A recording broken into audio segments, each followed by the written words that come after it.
වායුගෝලයේ උෂ්ණත්වය රඳා පැවතීම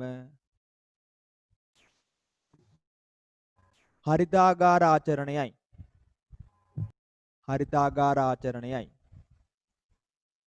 හරිතාගාර වායුන් නිසා පෘථිවි වායුගෝලයේ උෂ්ණත්වය රඳා පැවතීම හරිතාගාර ආචරණයයි.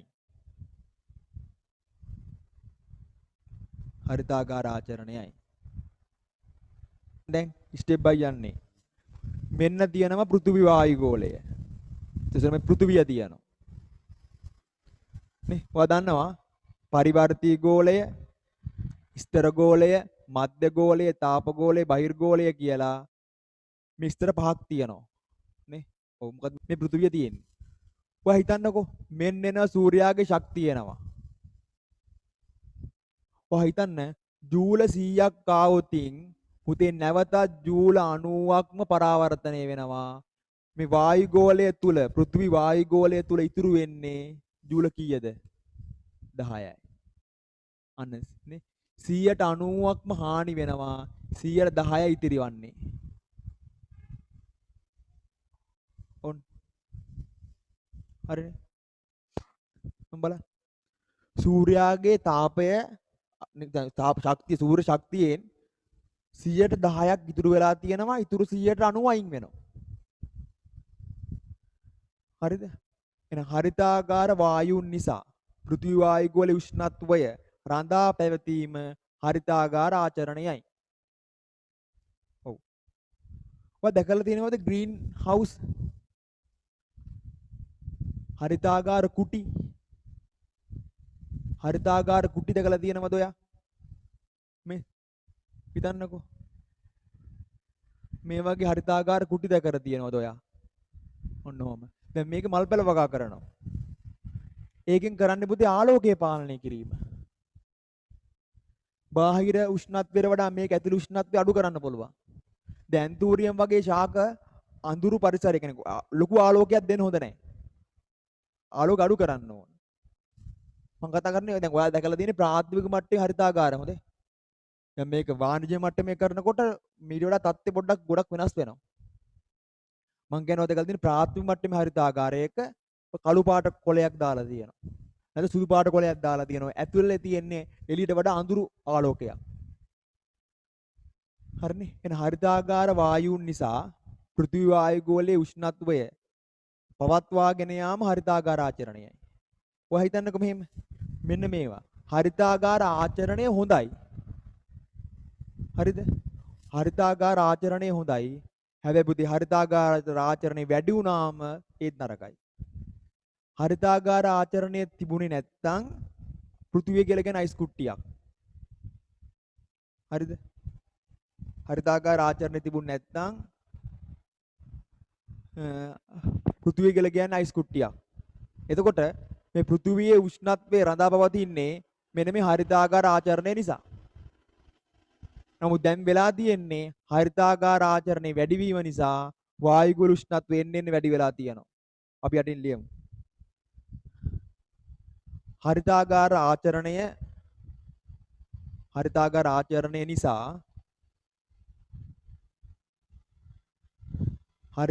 ආචරණය නිසා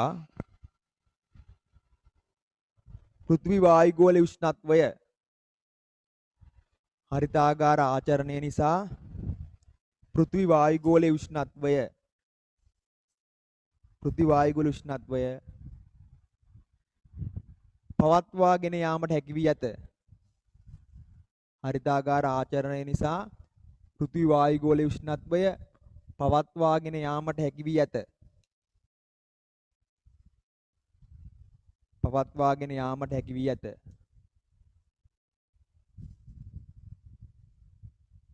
පවත්වාගෙන යාමට හැකි වී ඇත. නමුත් හරිතාගාර ආචරණය වැඩි වූ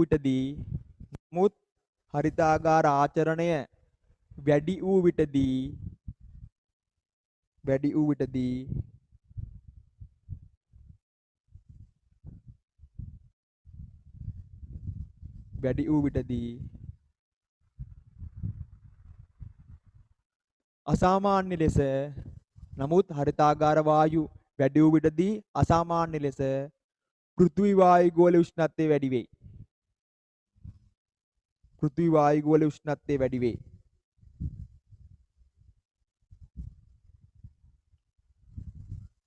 පෘථිවි වායු ගෝලයේ උෂ්ණත්වය වැඩි වේ. බලන් ඉන්නකෝ පුතේ. මේ බලන්නකෝ. ජල වාෂ්ප, nitrogen dioxide, sulphur dioxide, methane, carbon dioxide, CFC වායුව. මේ තමයි හරිතාගාර වායුව. මෙන්න මේ වායුන් කරන්නේ සූර්යාගේ ඉඳලා එන තාපය උරා ගන්නවා. උරාගෙන ගබඩා කරලා තියෙනවා. ආපහු යවන්නේ මේ මං කියනවාට දැන් සූර්යාගේ පුතේ ශක්තිය එනකොම සූර්ය ශක්තිය එනවා. ශක්තිය එනවා. එතකොට එන්නේ වායු ගෝලේ හරහා එන්නේ. වායු ගෝලයේ ඉන්න පුතේ මෙන්න CFC, carbon dioxide, sulphur dioxide, methane, nitrogen dioxide, ජල වාෂ්ප. මෙන්න මේ කට්ටිය කරන්නේ සූර්යාගේ තාපය උරාගෙන ගබඩා කරලා තියෙනවා. එතකොට මේ තාපය සූර්ය ශක්තිය එළියට යන්නේ නැහැ. හිතන්න මේ කවුරුකුත් තිබුණ නැත්තම් මොකෝ වෙන්නේ? මේ කවුරුකුත් නැත්තම් මොකෝ වෙන්නේ?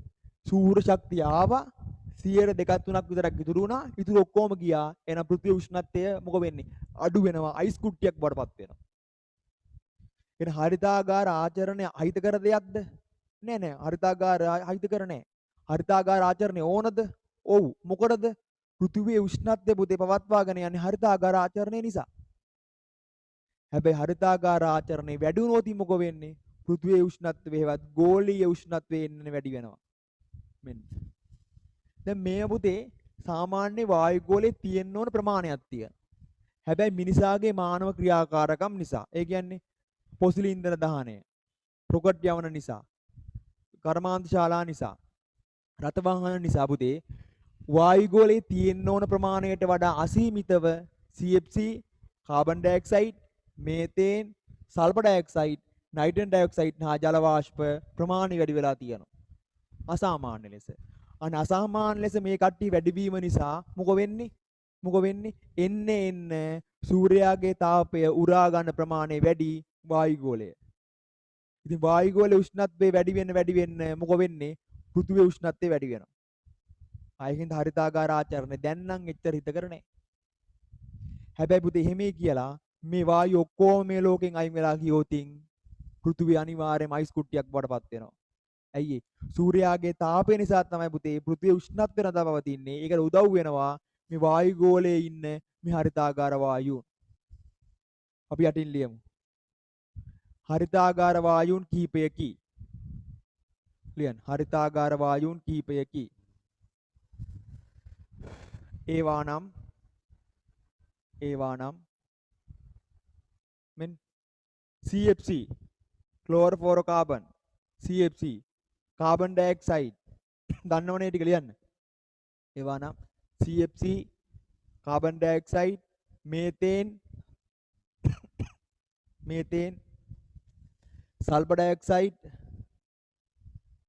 නයිට්‍රජන් ඩයොක්සයිඩ්, ජල වාෂ්ප. බලන්න. CFC, carbon dioxide, CH4, methane, sulphur dioxide, nitrogen dioxide sulphur මේ ජල වාෂ්ප. ඔන්න. යටි ලියන්න. මෙම හරිතාගාර වායුන් මගින්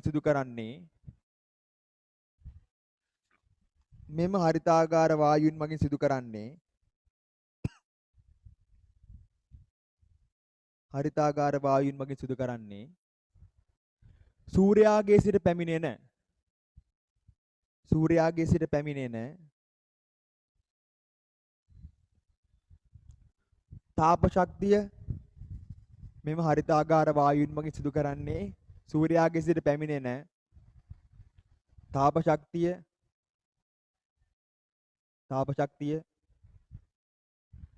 ගබඩා කර ගැනීමයි. තාප ශක්තිය ගබඩා කර ගැනීමයි.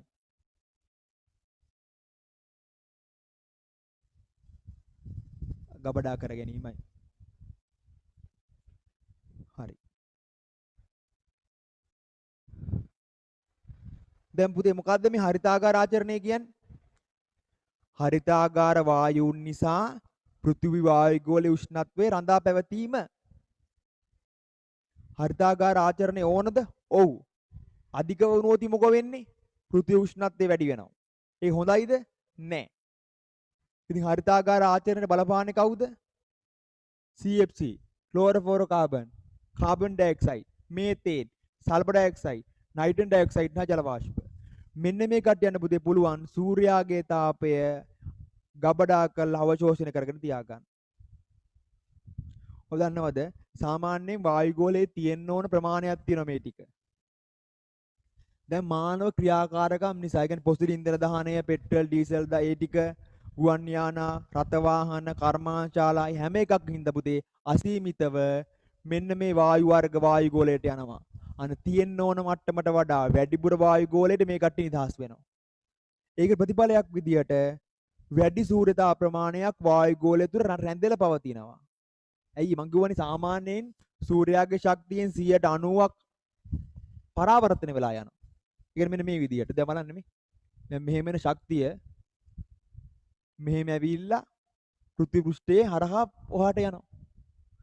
ජූල 100ක් ආවොතින් ජූල 90ක්ම යනවා. ජූල 10යි ඉතිරි වෙන්නේ. ඔන්න ඉතිරි වෙන ඔච්චරයි.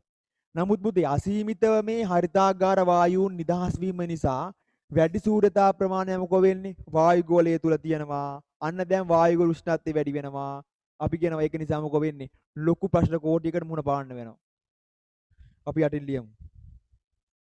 හරිතාගාර ආචරණයේ වැඩිවීම නිසා ලියන්න. හරිතාගාර ආචරණය වැඩිවීම නිසා ඇතිවන ගැටලු කිහිපයකි. හරිතාගාර ආචරණය වැඩිවීම නිසා ඇතිවන ගැටලු කිහිපයකි. ඇතිවන ගැටලු කිහිපයකි. අංක 1. පෘථිවි වායුගෝල උෂ්ණත්වය වැඩිවීම. පෘථිවි වායුගෝලයේ උෂ්ණත්වය වැඩිවීම.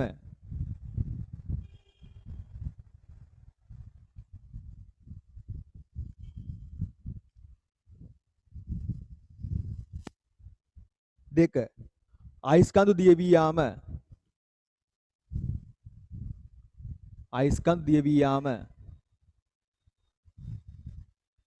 එම නිසා අනේ අයිස්කන්ධ දිය වී යාම එතනම ලියන්න. එම අයිස්කන්ධ දිය වී යාම එම නිසා සාගර ජල මට්ටම වැඩි වී අයිස්කන්ධ දිය වී යාම එම නිසා සාගර ජල මට්ටම වැඩි වී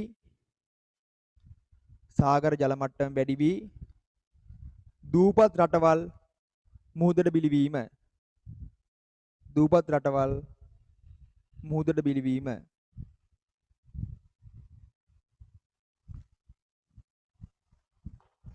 දූපත් රටවල් මුහුදට බිලිවීම.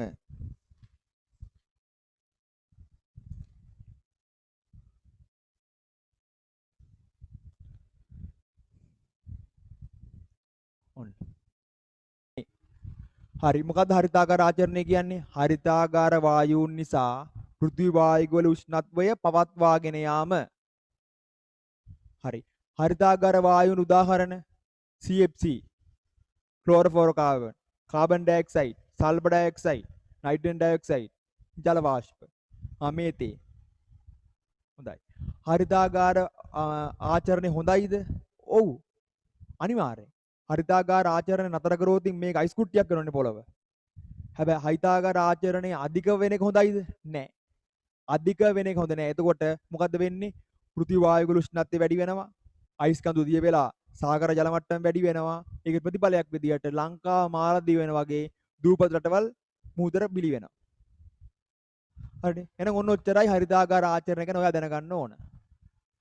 හරිනේ. මාතෘකාව ලියන්න. ඕසෝන් ස්තර හායනය. ඕසෝන් ස්තර හායනය. ඕසෝන් ස්තර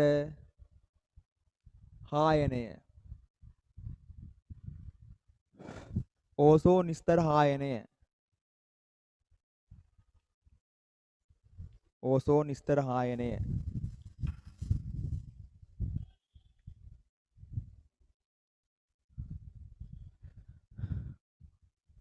හරි අපි ලියමු මෙහෙම.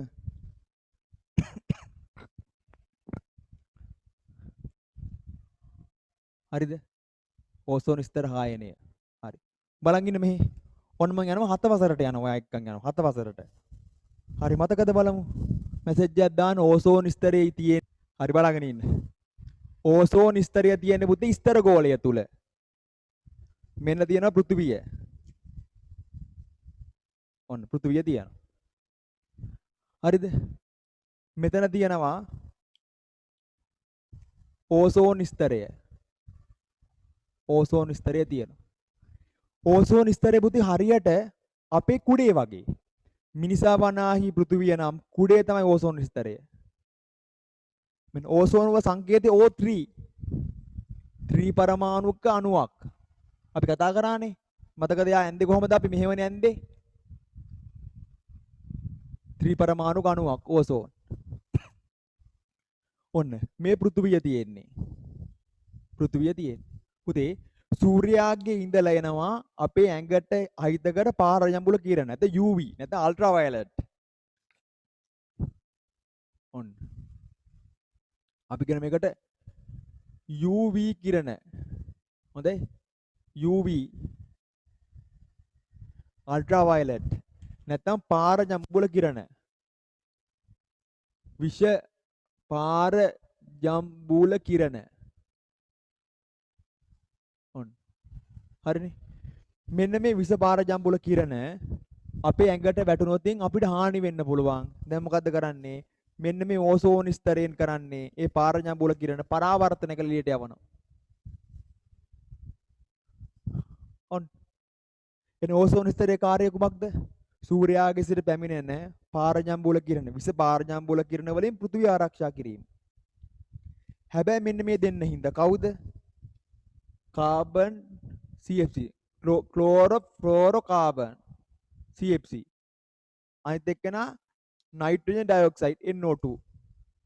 මෙන්න මේ දෙන්න මොකද්ද කරන්නේ? මේ O3 එක ප්‍රතික්‍රියා කරලා මේකේ සිදුරු හදනවා.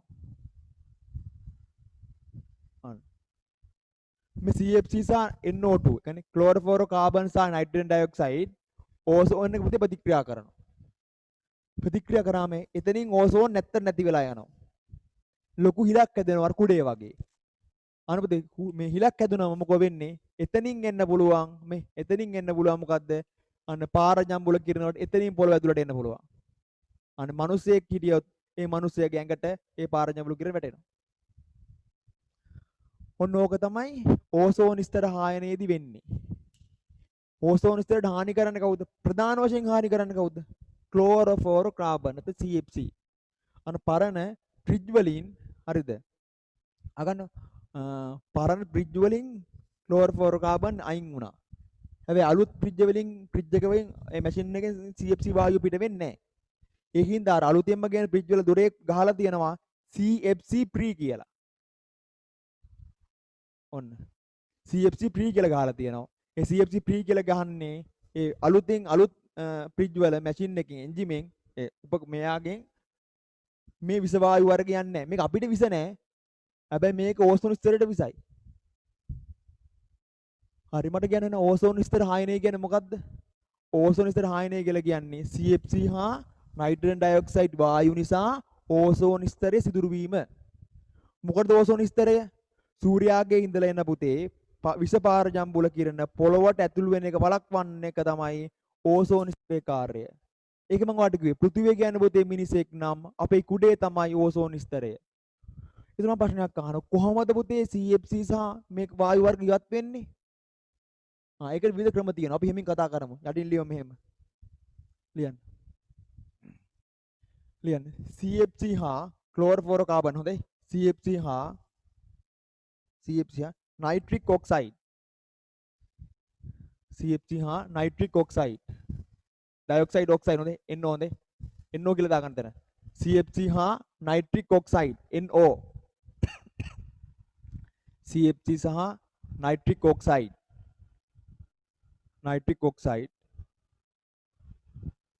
වායු වර්ග නිසා CFC සහ නයිට්‍රික් ඔක්සයිඩ් වායු වර්ග නිසා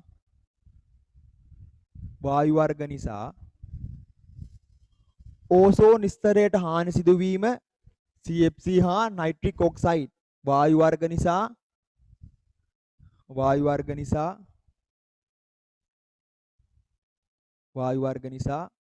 ඕසෝන් ස්තරයට හානි සිදුවීම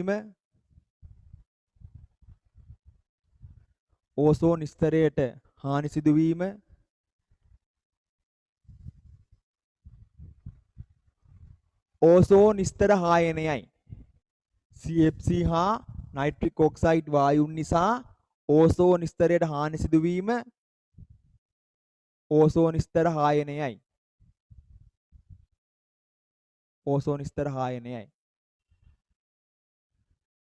ඕසෝන් ස්තර හායනයයි. ඕසෝන් ස්තරයට හානි කරන කවුද?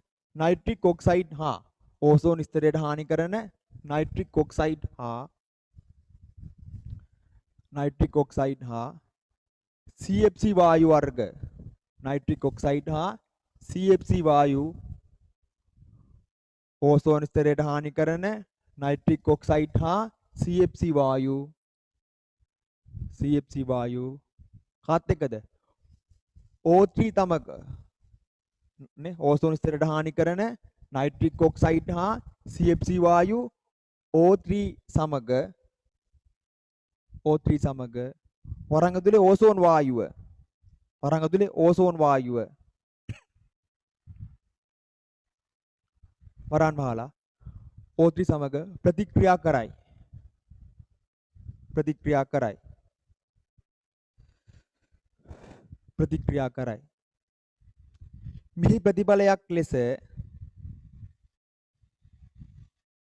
මෙහි ප්‍රතිඵලයක් ලෙස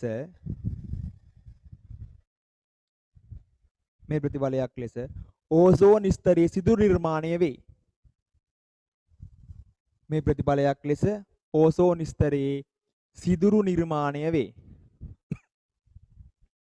ඕසෝන් ස්තරයේ සිදුරු නිර්මාණය වේ.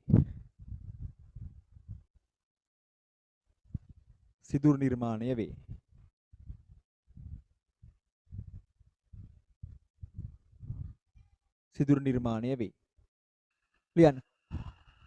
ඕසෝන් ස්තරයේ කාර්ය වන්නේ ලියන්න ඔක්කොම කටේ ලියන්න. ඕසෝන් ස්තරයේ කාර්ය වන්නේ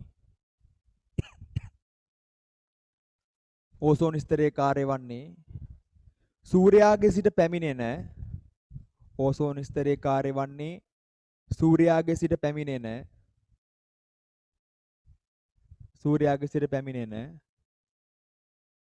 විස පාරජම්බුල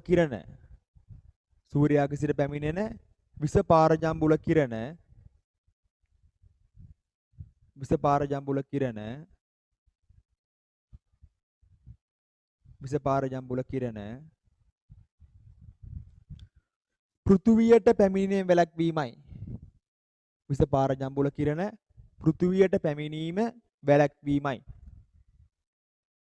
පෘථුවියට පැමිණීම වැළැක්වීමයි.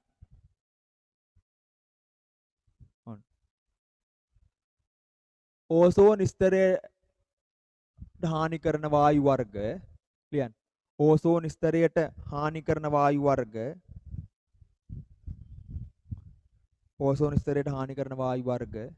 නිදහස් වන ක්‍රම කීපයකි.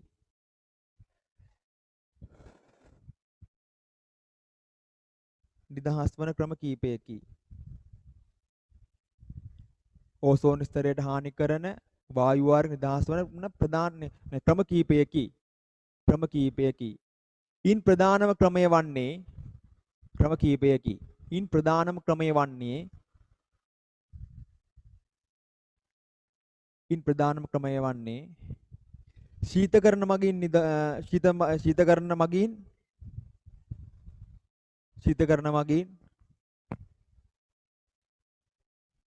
ශීතකරණ මගින් මොකද්ද? නිකුත් කරන CFC වායුවයි. ක්‍රම කීපයකින් ප්‍රධාන ක්‍රමය මොකද්ද? ශීතකරණ මගින් නිදහස් කරන CFC වායුවයි. CFC වායුව. ඕසෝන් ස්තරයට ප්‍රශ්න ලියන්න.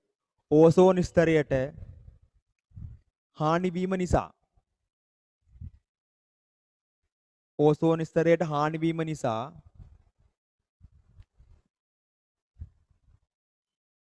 ඇතිවන අහිතකර ප්‍රතිඵල කීපයකි. ඕසෝන් ස්තරයට හානි වීම නිසා ඇතිවන අහිතකර ප්‍රතිඵල කීපයකි. අහිතකර ප්‍රතිඵල කීපයකි. අහිතකර ප්‍රතිඵල කීපයකි.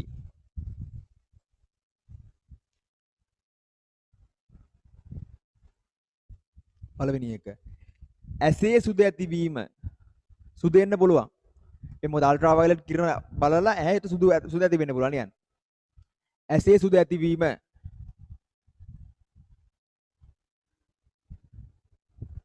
නේ චර්ම රෝග ඇතිවීම. චර්ම රෝග. ඇසේ සුද ඇතිවීම. දෙක චර්ම රෝග ඇතිවීම.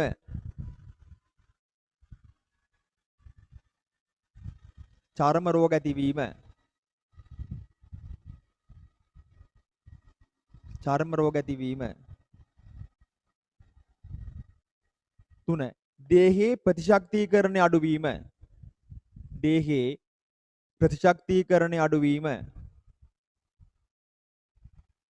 දේහයේ ප්‍රතිශක්තිකරණය අඩුවීම. දේහයේ ප්‍රතිශක්තිකරණය අඩුවීම. හරිනේ නේද? මොකද ලිව්වේ අපි? ඇසේ සුද ඇතිවීම, චර්ම රෝග ඇතිවීම, දේහයේ ප්‍රතිශක්තිකරණය අඩුවීම, අනිත් එක ප්‍රභා සංශ්ලේෂණයට බාධා ඇතිවීම. ප්‍රභා සංශ්ලේෂණයට බාධා ඇතිවීම.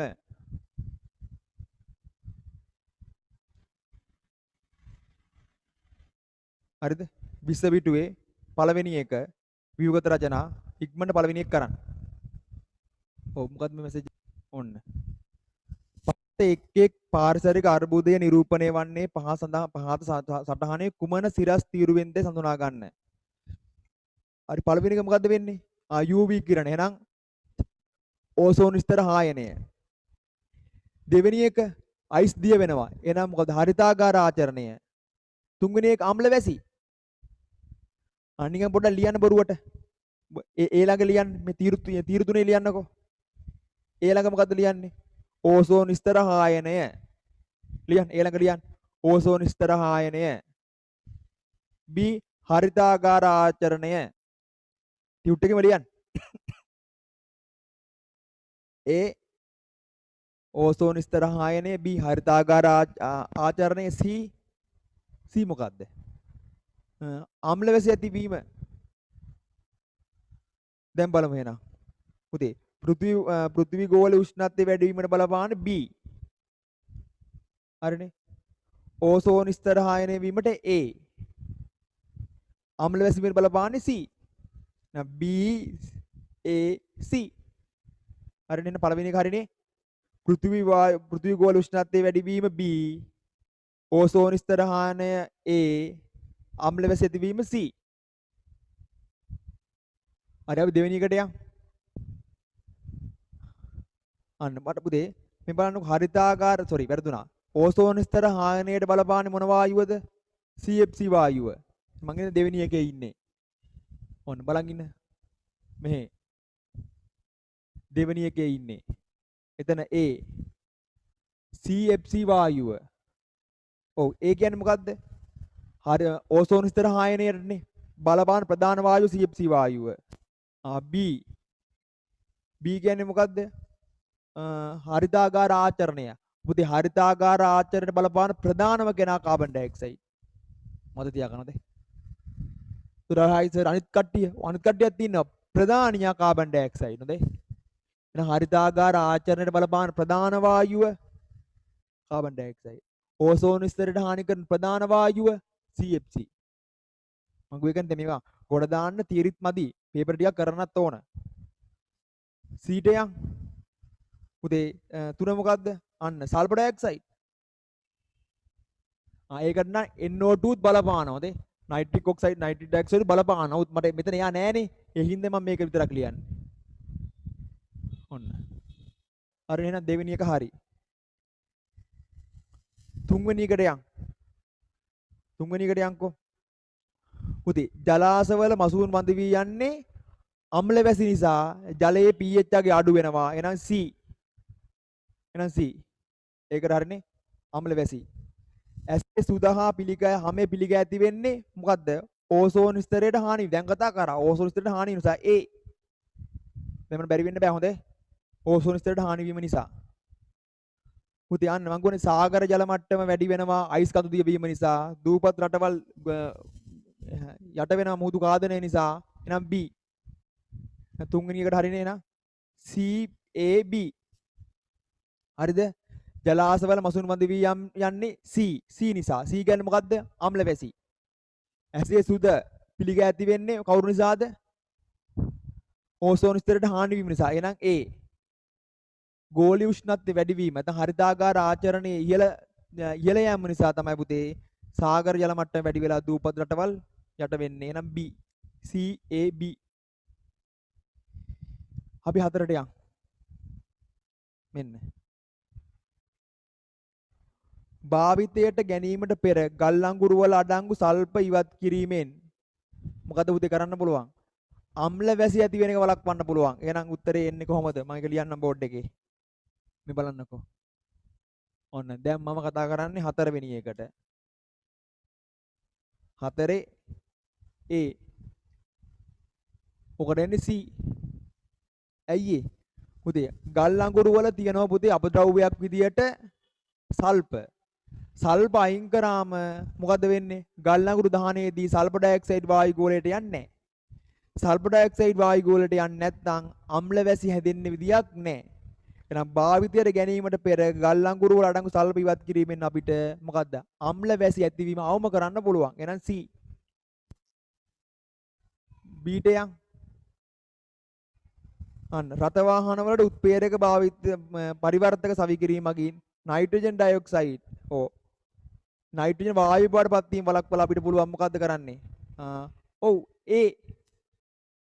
ඇයි ඒ? පුතේ CFC සහ නයිට්‍රික් ඔක්සයිඩ් මගින් මොකද්ද කරන්නේ? ඕසෝන් ස්තරයට හානි කරනවා. ඒ රත වාහන වල පුතේ පිට වෙන නයිට්‍රික් ඔක්සයිඩ් නයිට්‍රජන් වායු බවට පත් කරාම මොකද වෙන්නේ? නයිට්‍රික් ඔක්සයිඩ් වායු ගෝලයට යන්නේ නැහැ. නයිට්‍රික් ඔක්සයිඩ් වායු ගෝලයට යන්නේ නැtei කියලා කියන්නේ ඕසෝන් ස්තරයට හානියක් වෙන්නේ නැහැ. එහෙනම් අනිවාර්යයෙන්ම එන්න ඕනේ A. ඊළඟට යන් C ට පොසිල් ඉන්ධන වෙනුවට පුතේ සූර්ය ශක්තිය භාවිතා කරනවා නම් එහෙනම් ඒක උත්තරේ B. ඒකට උත්තරේ B. ඇයි ඒ? පුතේ පොසිල් ඉන්ධන භාවිතා කරනකොට කාබන් ඩයොක්සයිඩ් වායුව ගොඩක් යනවා වායු ගෝලයට. කාබන් ඩයොක්සයිඩ් වායුව වායු ගෝලයට ගොඩක් යනවායි කියලා කියන්නේ පෘථිවි වායු උෂ්ණත්වය වැඩි වෙනවයි කියන එක. ඒක පෙන්වන්නේ B ගෙන්. ඔන්න උත්තරේ මේ හතරවෙනි එකට මම ආපහු හතර කියන්න. හතර උදේ භාවිතයට ගැනීමට පෙර ගල් අඟුරු වල අඩංගු සල්ප ඉවත් කිරීම. උදේ සල්ප ඉවත් කරාම ගල් අඟුරු වල සල්ප නැහැ. සල්ප තිබුණොත් සල්ෆර් ඩයොක්සයිඩ් වායුව හැදෙනවා ගල් අඟුරු දහනය කිරීමේදී. සල්ෆර් ඩයොක්සයිඩ් වායුව බලපාන මොකටද? අම්ල වැසි ඇතිවීමට. ඒකයි C අකුරාවේ. ඊළඟට යන් රත වාහන වලට උත්ප්‍රේරක පරිවර්තක සවි කිරීම මගින් නයිට්‍රික් ඔක්සයිඩ් වායුව පත් කරනවලු මේ නයිට්‍රික් ඔක්සයිඩ් වායුව පත් කරනවලු නයිට්‍රජන් වායු බවට. අන් දැන් රත වාහන වලින් පුතේ නයිට්‍රික් ඔක්සයිඩ් වායුව යන්නේ නැහැ. તો නයිට්‍රික් වායුව අගන්න නයිට්‍රික් ඔක්සයිඩ් වායුව වායු ගෝලයට යන්නේ නැtei කියලා කියන්නේ කවුද? ඕසෝන් ස්තරයට හානි වෙන්නේ නැහැ. මොකද ඕසෝන් ස්තරයට හානි කරන්න CFC වායුව වගේම නයිට්‍රික් ඔක්සයිඩ් වායුවත් ඕන. ඒකයි ඒ ගත්තේ දෙවෙනියට. පොසිල් ඉන්ධන දහනයේදී කවුද යන්නේ? කාබන් ඩයොක්සයිඩ් වායුව යනවා. පොසිල් ඉන්ධන දහනය නතර කරලා සූර්ය ශක්තිය ජලය සුළං ශක්තිය විදුලි නිර්මාණය කරනකොට කාබන් ඩයොක්සයිඩ් වායු ගෝලයට යන්නේ නැහැ. අන්න එතකොට හරිතාගාර ආචරණය අවම වෙනවා. හිම කඳු දිය වෙන එක වැළැක්වෙනවා. ඒකයි බීටා ආවේ. හරිනේ? දැන් බලමු මැසේජ් ටික උත්තර බලමු. 9 වෙනි එකට යන්. විවිධ කාර්මික අපද්‍රව්‍ය හා සීන් තෙල් මගින් පිට කරන අපද්‍රව්‍ය හා ලෝහාලේපනයේදී තැඹිලි වර්ණය නිබදවීමේදී කැඩ්මින් නිදහස් වේ. හරි. හරි පොඩක් ඉන්න විනාඩියක් දෙන්න විනාඩි. හරිනේ. ලීඩ් නිදහස් වේ හයිලයිට් කරන්න. එතන ලියන්න. ක්‍රෝමියම් නිදහස් වෙන. ක්‍රෝමියම් තමයි නිදහස් වෙන්නේ. CR ක්‍රෝමියම් නිදහස් වේ. එහෙනම් උත්තරේ මොකද්ද? AB උත්තරේ 3. පරිසරයට බැරි ලෝහයක් වන මර්කියුරි රසදිය නිදහස් වන ක්‍රමයක් නොවන්නේ. පුතේ ගල් අඟුරු විශාල වශයෙන් භාවිතයේදී දහනය අයින් වෙනවා. උෂ්ණත්ව මානව රසදිය තියෙනවනේ ඒකත් හරි. නැවුමත ආලේප කරනවා. පෙට්‍රල් වල පුතේ රසදිය නැහැ. බුදුහාමෝ පෙට්‍රල් රසදිය තිබුණා මෙලහකට මිනිස්සු භාගයට භාගයක් මැරිලා. රසදිය ඇඟ ඇතුළට ගිහිල්ලා 10 උත්තරේ 3. 10 උත්තරේ 3.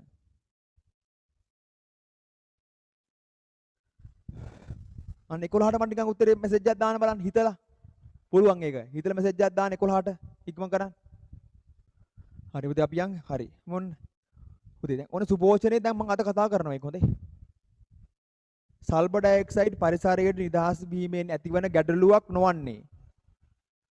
සල්ෆර් ඩයොක්සයිඩ් නේ. ඔව්. SO2 නේ. එහෙනම් අනිවාර්යයෙන්ම අම්ල වැසි ඇති වෙන බලපානවා. එහෙනම් හරිතාකාර ආචරණයට බලපානවා. ඔව්. හරිද? සසනාබාධ ඇති වෙනවා. සුපෝෂණයට බලපාන්නේ. උත්තරේ 4. අපි කතා කරමු ඒක. මතකද? 4. හරිනේ. එතකොට 1 2 බෑ. හරිනේ. මොකද සල්ෆර් ඩයොක්සයිඩ් කිව්ව වායුවක්. ඔව්ද? මතකද ඔයාට මම ඔය ප්‍රැක්ටිකල් එක කරා ක්ලාස් එකේදී කහ පාට සල්ෆර් කැටයක් පිච්චුව මතකද? මොකද්ද නිරීක්ෂණ? පළමුව ද්‍රවයේ ඊළඟට නිල් පාට දැල්ලක් සවි දහණය වී කටුගඳ වායුවක් නිර්මාණය. මතකද? ඔයා කැස්සා මුළු ක්ලාස් එකම දුර්ගන්ධයෙන් මේ වුණා මතකද? එන සසනාබාධයට බලපානවා සල්ෆර් ඩයොක්සයිඩ්. ඔව්. පෘථිවි වායුවල උෂ්ණත්වය වැඩි වෙන්න හරිතාකාර ආචරණයට සල්ෆර් ඩයොක්සයිඩ් බලපානවා. ප්‍රධාන කෙනෙක් නෝඩ බලපානවනේ. අම්ල වැසි ඇති කරන්න බලපානවනේ සල්ෆර් ඩයොක්සයිඩ්. ඔව් ඒක හරි. න උත්තරේ 4. සුභෝෂණ තව පොඩ්ඩක් කතා කරමු. 12ට යන්න. ගල් අඟුරු දහනයේදී සල්ෆර් ඩයොක්සයිඩ් වායු නිදහස් වේ. ඔව්. පුතේ ගල් අඟුරු වල තියෙනවා සල්ෆර් ඩයොක්සයිඩ්. ගල් අඟුරු පුච්චනකොට සල්පත් ප්‍රතික්‍රියා කරන මෙන් දැන් ගල් අඟුරු වල ගල් අඟුරු වල පුතේ අපද්‍රව්‍යයක් විදියට සල්ප තියෙනවා. දැන් මේ ගල් අඟුරු පුච්චනකොට සල්ප ප්‍රතික්‍රියා කරනවා ඔක්සිජන් එක්ක සල්ෆර් ඩයොක්සයිඩ් හැදෙනවා. හරිනේ. එහෙනම් පළවෙනි එක හරි. වල්කනයිස් කරන ලද රබර්. අන්න රබර් වල්කනයිස් කරනවා කියන්නේ මොකද්ද? අයිසෝප්‍රීන් සමග ස්වභාවික රබර් වල අයිසෝප්‍රීන් තියෙන්නේ. අයිසෝප්‍රීන් එක්ක සල්ප කවලම් කරනවායි කියන එක. එතකොට මොකද්ද රබර් වල ප්‍රත්‍යස්ත බව අඩු වෙලා ශක්තිමත් භාවයවත් ගෙවි යාම වැඩි වෙනවා. වල්කනයිස් කරන ලද රබර් දහනයේදී සල්ෆර් ඩයොක්සයිඩ් දහසෙ ඔව්. ඇයි බං ස්වභාවික රබර් වලට සල්ප දානවනේ. එතකොට ඒ සල්ප ප්‍රතික්‍රියා කරනකොට ඕඩුත් එක්ක සල්ෆර් ඩයොක්සයිඩ් හැදෙනවනේ. එහෙනම් ඒත් හරි බීත් හරි. ගිනි කඳු පිපිරීමේදී පුතේ සල්ෆර් ඩයොක්සයිඩ් පිට වෙනවා ඇත්ත. මේ ඔක්කොම හරි. උත්තරේ 4. ඒක දැන් වැරදුනාට කමක් නැහැ හොඳේ. දැන් වැරදුනාට කමක් නැහැ ඉස්සරහට වරදින්න බෑ. ඔව් 10ට උත්තරේ 3 තමයි. 10ට 3 තනිදු. 10ට 3 11ට 4 12ට 4. හරි 13 මම සාකච්ඡා කරාද? ලියන්න පුතේ යටින් ලියන්න සාමාන්‍ය බෑනේ ලියන්න. එදිනදා ජීවිතයේදී අප භාවිතයට ගන්නා එදිනදා ජීවිතයේදී අප භාවිතයට ගන්නා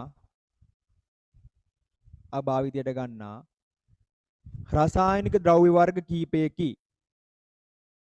එදිනදා ජීවිතයේදී අප භාවිතයට ගන්නා රසායනික ද්‍රව්‍ය වර්ග කීපයකි.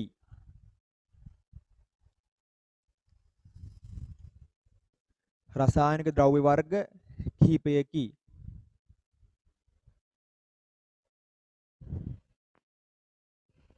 රසායන ද්‍රව්‍ය වර්ග කිහිපයකි. ඒවා නම් එදිනදා ජීවිතයේදී අප භාවිතයට ගන්න රසායනික ද්‍රව්‍ය වර්ග කිහිපයකි. ඒවා නම් ලියන්න අංක 1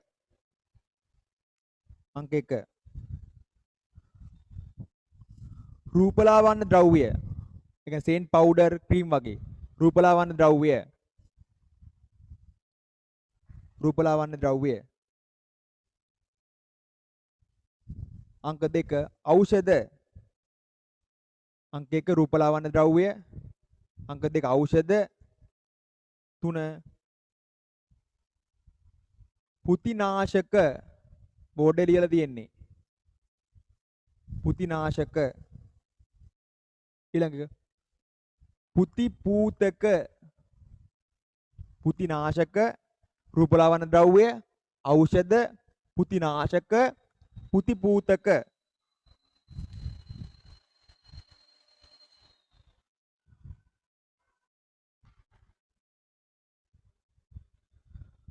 ඔන්න ලියන්න අප බහුලව භාවිතා කරන ඖෂධවල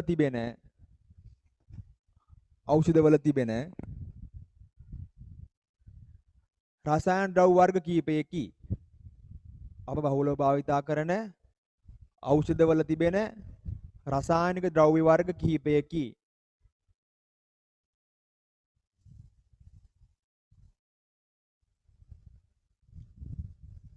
රසායනික ද්‍රව්‍ය වර්ග කිහිපයකි.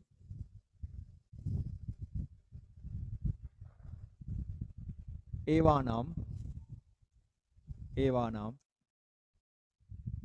ලියන්න. මැග්නීසියම් කාබනේට් දන්නවනේ?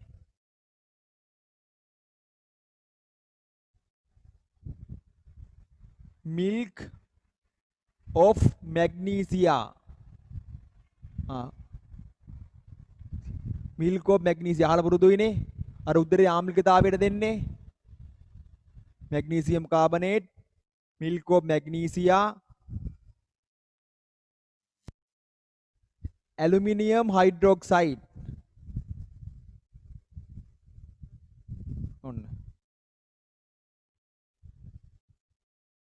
ඔන්න වතයි භාගයට අහන්නේ. එහෙනම් අපි බහුලව භාවිතා කරන ඖෂධ වර්ග වල තියෙන කිමිකල් තමයි ඇලුමිනියම් හයිඩ්‍රොක්සයිඩ්.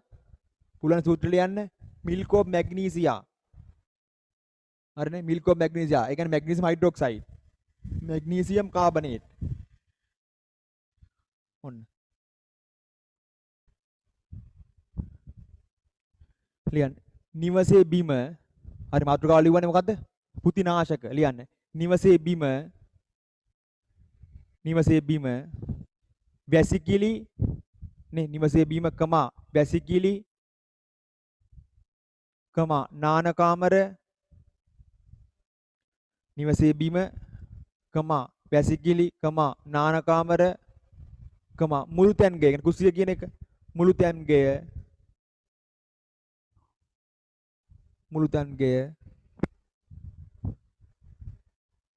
යන ආදියේ නිවසේ බිම වැසිකිලි නාන කාමර මුළු තැන් ගේ යන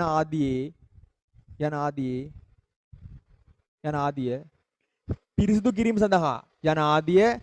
පිරිසිදු කිරීම සඳහා නිවසේ බිම වැසිකිලි නාන කාමර මුළු තැන් ගේ බිම යන ආදිය පිරිසිදු කිරීම සඳහා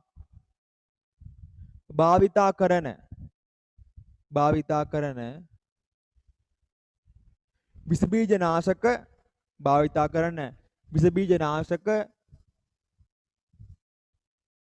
විස බීජනාශක මොනවාද? පුතිනාශක ලෙස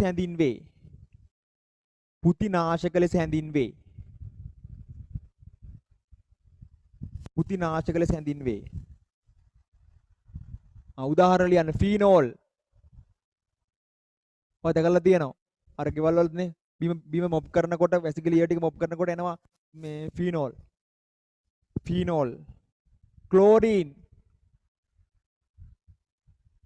ක්ලෝරින් මද්දසාර. ඔන්න මද්දසාර. ඉක්මන් කරන්න ඕඩි ගලියා. හරි එහෙනම් පුතිනාශක හරි ඖෂධ හරි දැන් පුතිපූතක ලියන්න. සුද්ධජීවීන්ගේ ආසාදන නිසා ලියන්න. සුද්ධජීවීන්ගේ ආසාදන නිසා සුදු ජීවීන්ගේ ආසාදන නිසා ඇතිවන තුවාල සුදු ජීවීන්ගේ ආසාදන නිසා ඇතිවන තුවාල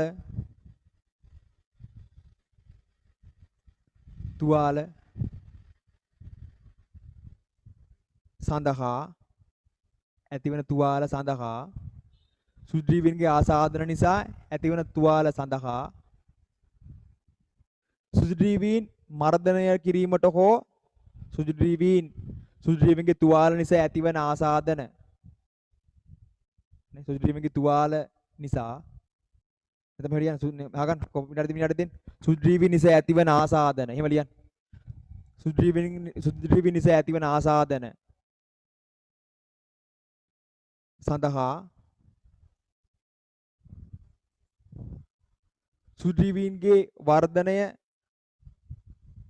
සුදු ජීවීන්ගේ වර්ධනය අඩාල කිරීමට හෝ සුදු ජීවීන්ගේ වර්ධනය අඩාල කිරීමට හෝ ඔවුන් විනාශ කිරීමට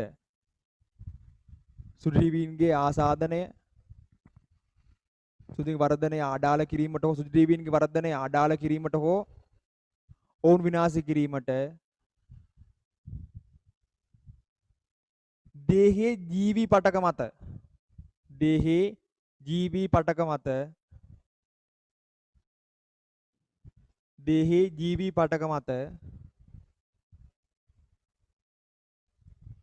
දේහේ ජීවි පටක මත ආලේප කරන ද්‍රව්‍ය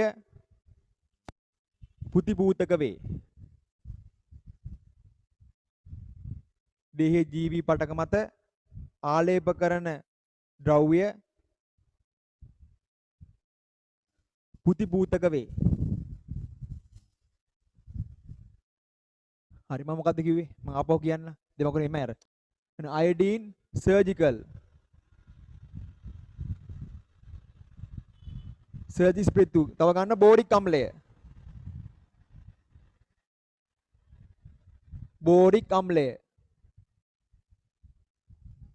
ඔන්න. වෙන සුදු ජීවීන් නිසා ඇතිවන ආසාදන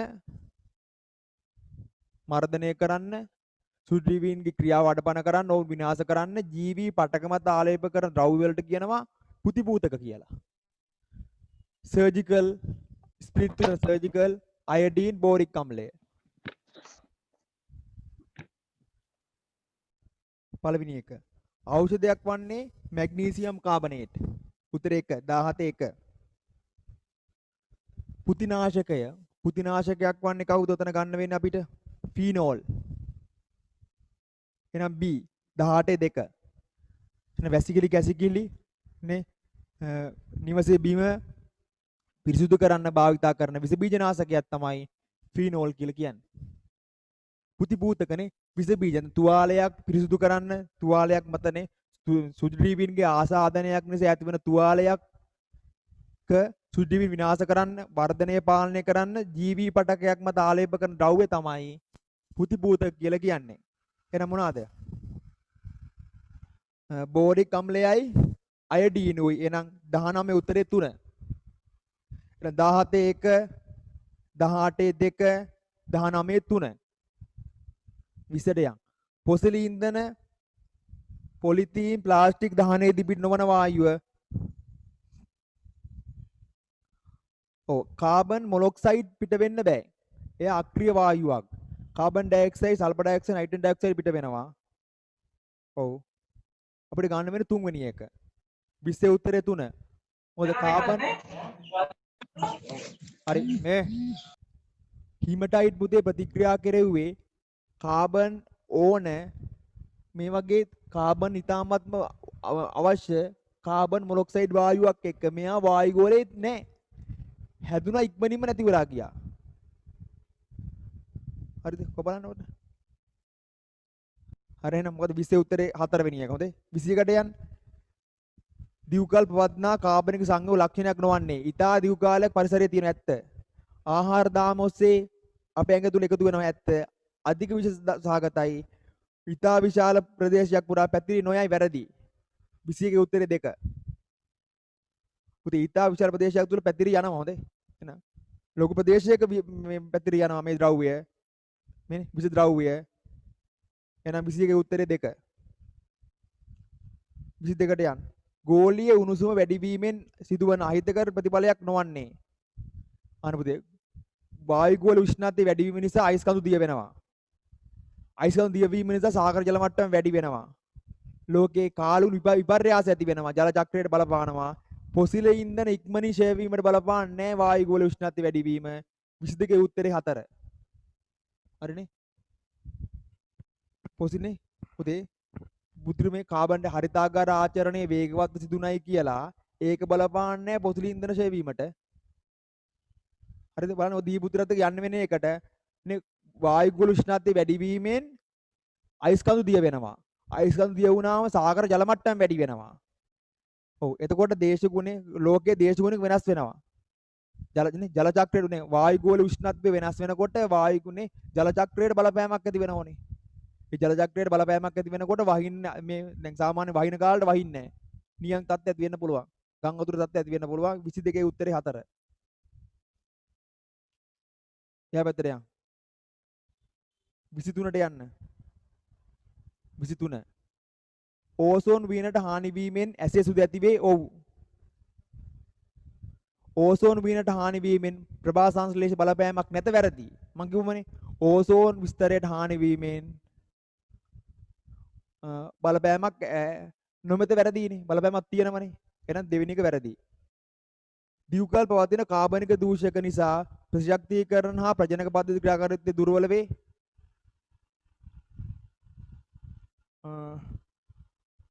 එතන මට මතක විදියට පළවෙනි එක විතරයි. මොකද්ද මේ කියලා තියෙන්නේ මෙතන? විනාඩිය දෙන්න මට. හරිනේ එහෙනම් උත්තරේ එකනේ. නයිට්‍රික් ඔක්සයිඩ් ඕසෝන් වීනට හානි කරනවා හරි. CFC හානි කරනවා. ඕසෝන් වීනට හානි වීමෙන් සමේ සුද නෙමෙයි ඇසේ සුද ඇති වෙනවා. ඕසෝන් කියලා කියන්නේ O2 නෙවෙයි O3. එහෙනම් 25 උත්තරේ 1. හරි. හරි ලියන්න මෙහෙම. ලියන්න. කර්මාන්ත ශාලාවලින් පිටවන ලියන්න. කර්මාන්ත ශාලා සුභෝෂණ කියලා මාතෘකාවලින් යටින් ලියන්න. කර්මාන්ත ශාලාවලින් පිට කරන අපද්‍රව්‍ය වල තිබෙන කර්මාන්ත ශාලාවලින් පිට කරන අපද්‍රව්‍ය වල තිබෙන අපද්‍රව්‍ය වල තිබෙන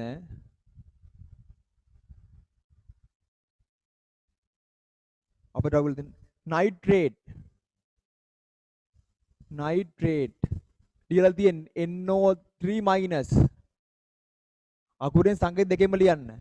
කර්මාන්ත ශාලාවලින් ඉවත් කරන අපද්‍රව්‍ය වල තිබෙන නයිට්‍රේට් හා ෆොස්ෆේට්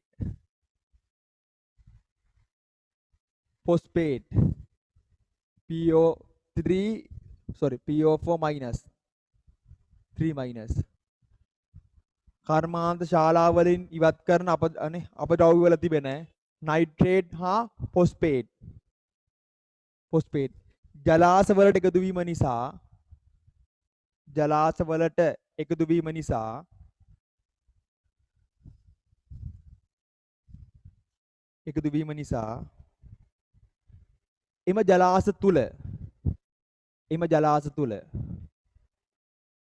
එම ජලාශ තුල ඇල්ගී වර්ධනය වේගයෙන් සිදුවේ. එම ජලාශ තුල ඇල්ගී වර්ධනය වේගයෙන් සිදුවේ. ඇල්ගී වර්ධනය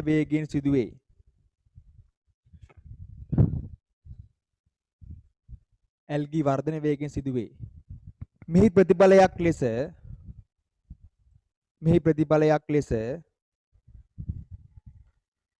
ජලය මත පාවෙන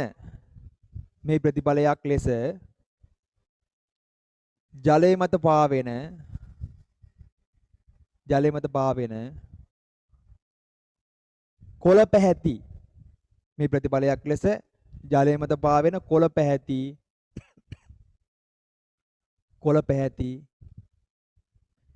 පෙනවැනි ස්තරයක් සෑදේ. ජලය මත පාවෙන කොළ පැහැති පෙනවැනි ස්තරයක්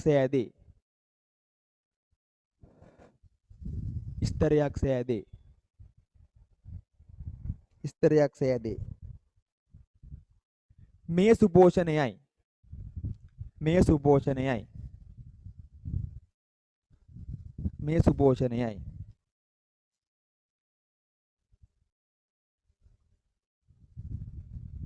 මේ සුපෝෂණයයි.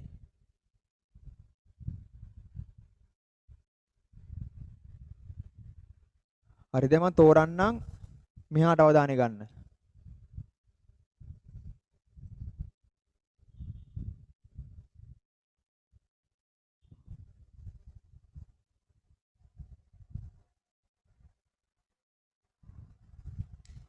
මේ බලන් ඉන්න.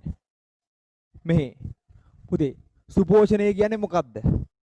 මොන බලන්නකෝ. දැන් මෙහාට අවධානය ගන්න. හරි. මේ කර්මාන්ත ශාලා මගින් ඉවත් කරන අපජලය. ඔය අහලා දෙන බේරේ වැව. ඔය දැකලා සමහර විට මුළු පැත්තම ගඳ ගහනවා. මේ කර්මාන්ත ශාලා වලින් ඉවත් කරන අපජලය.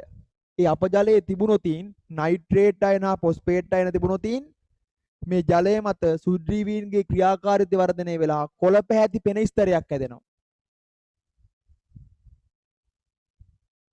ඔන්න මේ කොළ පාට පෙන ස්තරයක් හැදෙනවා. ඔය දැකලා තියෙනවා මේක. ඒ මේ ජලාශය සම්පූර්ණයෙන්ම කොළ පාටයි.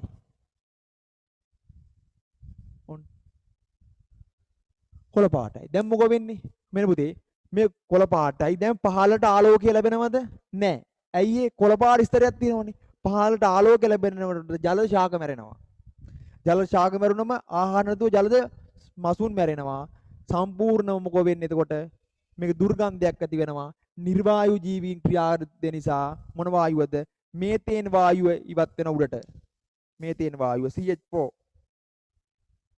ඇමෝනියා Na3 මීතේන් CH4 ඊළඟට යනවා කවුද? මෙයා හයිඩ්‍රජන් සල්ෆයිඩ් H2S. ඔන්න වෙන දේ. දැන් ආයෙම මුලට එන්න. ඉතින් හොඳ ලස්සන වැවක් තිබුණා. හරිද? වතුර පිරිසිදු හොඳ වැවක් තිබුණා. ඒ වැවට කර්මාන්තශාලාවකින් ඉවත් කරන අපජාලය එකතු කරා. හරිනේ? පුතේ යන්නේ අපජාලයේ තිබුණා නයිට්‍රේට් අයන සහ ෆොස්ෆේට් අයන. කාලයක් යනකොට මේ ජලය තුල පුතේ නයිට්‍රේට් අයන හා ෆොස්ෆේට් අයන සාන්ද්‍රණය එන්න වැඩි වෙනවා. ඒ ක්‍රියාකාරීත්වය නිසා පුතේ මේ ජලාශයේ මතු පිට කොළ පාට පෙන ස්තරයක් හැදෙනවා. ඔබ දැකලා තියෙනවා ඒක. කොළ පාට. ඒක ප්‍රතිඵලයක් විදිහට කොළ පාට පෙන ස්තරයක් හැදීම නිසා පුතේ පහළ සූර්යාලෝකයේ පුතේ මේ ජලාශයේ පහළට එන්නේ නැති වෙලා යනවා. අන්න පහළට එන්නේ. මේ සූර්යාලෝකයේ නැති කියලා කියන්නේ ජල ශාක මැරෙනවා ප්‍රභා සංශ්ලේෂණය කරන්න බැරුව ආහාර නැති වෙලා. ඒක ප්‍රතිඵලයක් විදිහට ජලජ මසුන් මේ සතුන් මැරෙනවා. දැන් එකම මලගමක් මේක. තවදුරටත් මේක මෙහෙම වෙනකොට නිර්වායු බැක්ටීරියන් ක්‍රියාකාරීත්වය නිසා මොකද්ද? මේතේන් ඇමෝනියා හයිඩ්‍රජන් සල්ෆයිඩ් H2S කියලා වායු වර්ග නිදහස් කරනවා. මෙන්න මේ වායු වර්ග තුන නිසා මොකද වෙන්නේ?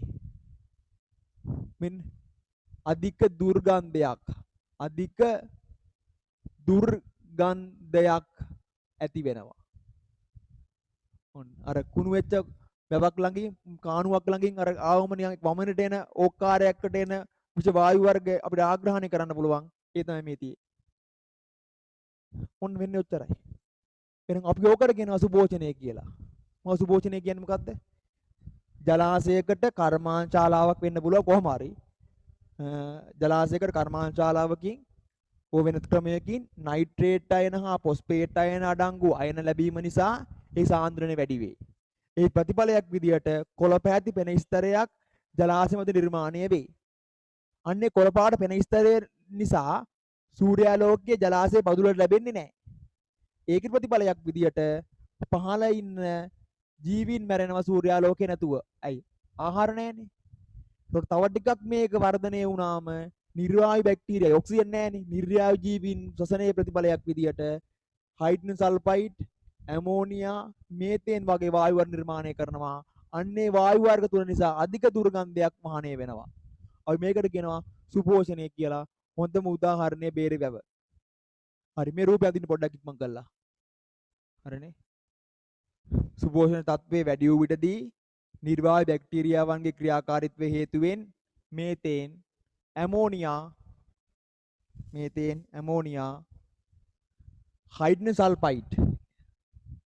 Hydrogen sulphide H2S methane ammonia hydrogen sulphide වැනි වායු වර්ග නිකුත් වේ.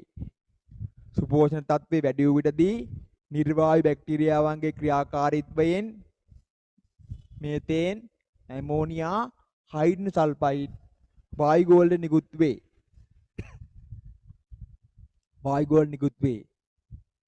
මෙම වායු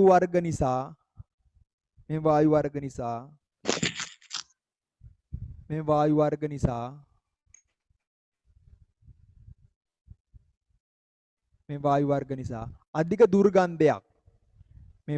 නිසා අධික දුර්ගන්ධයක් ඇති වේ. මේ වායු වර්ග නිසා අධික දුර්ගන්ධයක් ඇති වේ. මාතෘකාව ලියන්න ජෛව එක් රැස්වීම. හරිනේ. ඉක්මන් කරන්න. ලිව්වේ ජෛව එක් රැස්වීම. යටින් ලියන්න. ආහාර දාමයක පෝෂි මට්ටමින්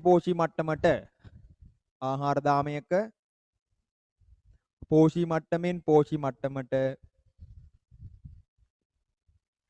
විෂ රසායනික ද්‍රව්‍ය එකතු වීම ආහාර දාමයක පෝෂි මට්ටමින් පෝෂි මට්ටමට විෂ රසායනික ද්‍රව්‍ය එක්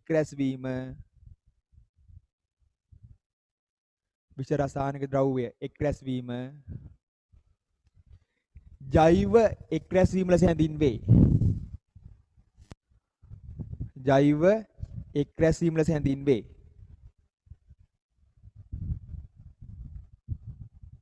හරිනේ. ආහාර දාමයක පෝෂි මට්ටමින් පෝෂි මට්ටමට විෂ රසායනික ද්‍රව්‍ය එකතු වීම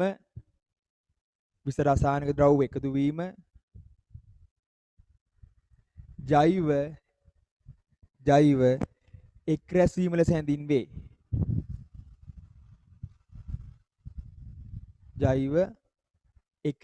හැඳින්වේ.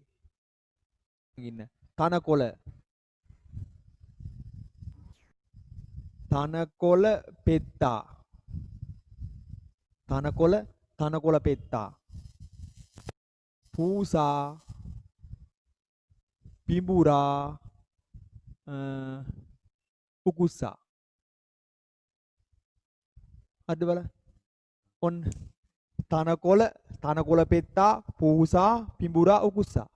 එහෙනම් ආහාර දාමයක පෝෂි මට්ටමින් පෝෂි මට්ටමට විස රසායනික ද්‍රව්‍ය එකතු වීම ජෛව එක් රැස්වීම ලෙස හැඳින්වේ. ඔන්න හිතන්නකෝ මෙහෙම දෙයක්. ඔන්න ඔය හිතන්නකෝ තනකොළ ටිකක් තියෙනවා. හරි. එක තනකොළ ගහක් තියෙනවා. එක තනකොළ ගහක තියෙනවා කෘමිනාශක මිලිග්‍රෑම් ග්‍රෑම් එකක්. හිතන්න එක තනකොළ ගහක ග්‍රෑම් එකක් තියෙනවා කෘමිනාශක. තනකොළ පෙත්ත පුතේ තනකොළ ගස් 5ක් කනවා. එහෙනම් ග්‍රෑම් 5ක් උගේ ඇඟට එනවා. පූසා තනකොළ පෙත්ත 3 දෙනෙක් කනවා. ග්‍රෑම් කීයක්ද? 15ක් කියනවා. ඔන්න.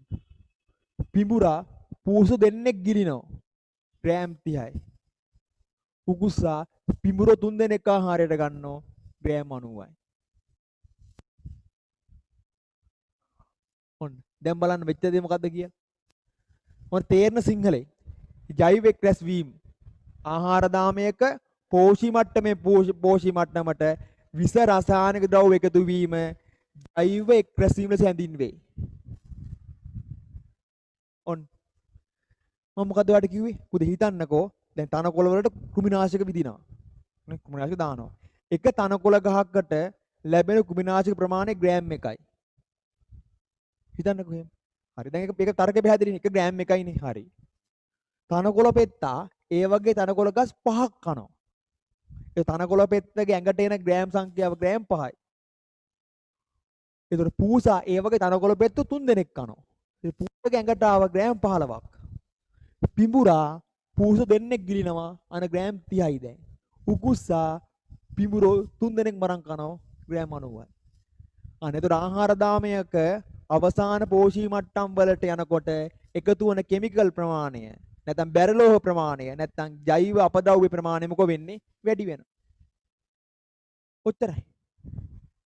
එහෙනම් මතක තියාගන්න ආහාර දාමයක පුරුක් සංඛ්‍යාව අඩු වෙන්නත් මේක බලපානවා. එහෙනම් අපි නිරෝගී වෙන්න නම් මොකෝ කරන්න ඕන? ආහාර දාමයක පුරුක් සංඛ්‍යාව අඩු කරගන්න ඕන. ඒ කියන්නේ අපි මාංශ භක්ෂක වෙන්නේ නැතුව සර්ර භක්ෂක හෝ ශාක භක්ෂක වෙන්න ඕන. එතකොට පුතේ අපේ ඇඟට එන රසායනික ද්‍රව්‍ය ප්‍රමාණය අඩු වෙනවා. ආහාර දාමයක අවසානට යන්න අපද්‍රව්‍ය ප්‍රමාණය වැඩි. එහෙනම් ආහාර දාමයක පෝෂී මට්ටමෙන් පෝෂී මට්ටමට විස රසායන ද්‍රව්‍ය එකතු වීම ජෛව එක්රැසීම සැඳින් වේ. හරි මෙන්න මේක අඳින් ඉක්මන් කළා. පටන් ගන්න. මම ඊට පස්සේ පැහැදිලි නෝට්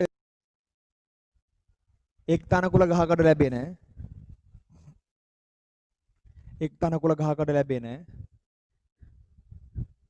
කෘමිනාශක ප්‍රමාණය ග්‍රෑම් 1ක් යයි සිතමු. ඔන්න. එක් තනකොළ ගහකට ලැබෙන කෘමිනාශක ප්‍රමාණය ග්‍රෑම් 1ක් යයි සිතමු. ග්‍රෑම් 1ක් යයි සිතමු. හරිනේ? එක් තනකොළ ගහකට ලැබෙන කෘමිනාශක ප්‍රමාණය ග්‍රෑම් 1ක් යයි සිතමු. ඉහත පරිදි අපිට පෙනෙන්නේ හරිලියන්. ඉහත පරිදි අපට පෙනෙන්නේ ආහාර දාමේ අවසාන පෝෂී මට්ටම් වලට යන විටදී ඉහත පරිදි අපට පෙනෙන්නේ ආහාර දාමේ අවසාන පෝෂී මට්ටම් වලට යන විටදී ආහාර දාමේ අවසාන පෝෂී මට්ටම් වලට යන විටදී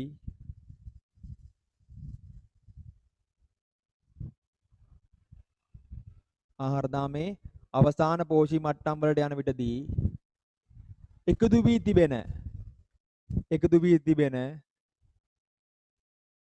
වී තිබෙන මොකද්ද? කෘමිනාශක ප්‍රමාණය වැඩි බවය. ආහාර දාමේ අවසාන පෝෂී මට්ටම් වලට යන විටදී එකතු වී තිබෙන කෘමිනාශක ප්‍රමාණය වැඩි බවය.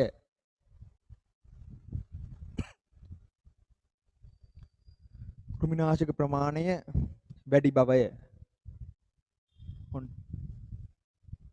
හරිනේ? එහෙනම් අපි ඔකට කියන මොකද්ද? ජෛව එක්රැස් වීම කියලා අපි ඔකට කියනවා. ජෛව එක්රැස් වීම කියලා කියන්නේ ඔකට.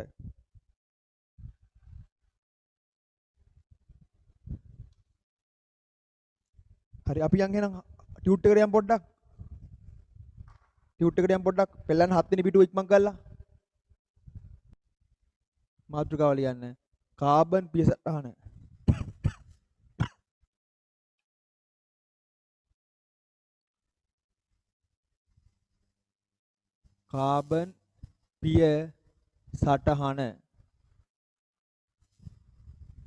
කාබන් පිය සටහන.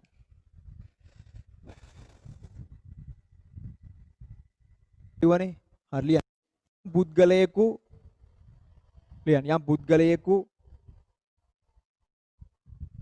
නිෂ්පාදනයක් යම් පුද්ගලයෙකු නිෂ්පාදනයක්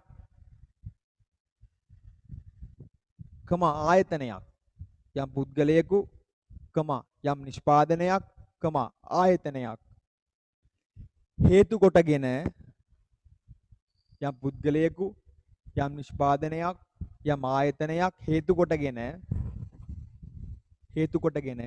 නිශ්චිත කාල සීමාවකදී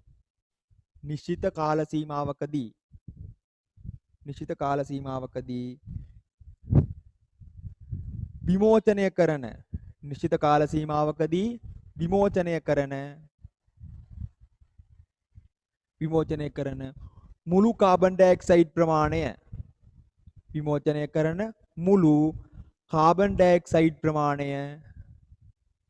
මුළු කාබන් ඩයොක්සයිඩ් ප්‍රමාණය මොකද්ද? කාබන් පිය සටහනක් ලෙස හැඳින්වේ.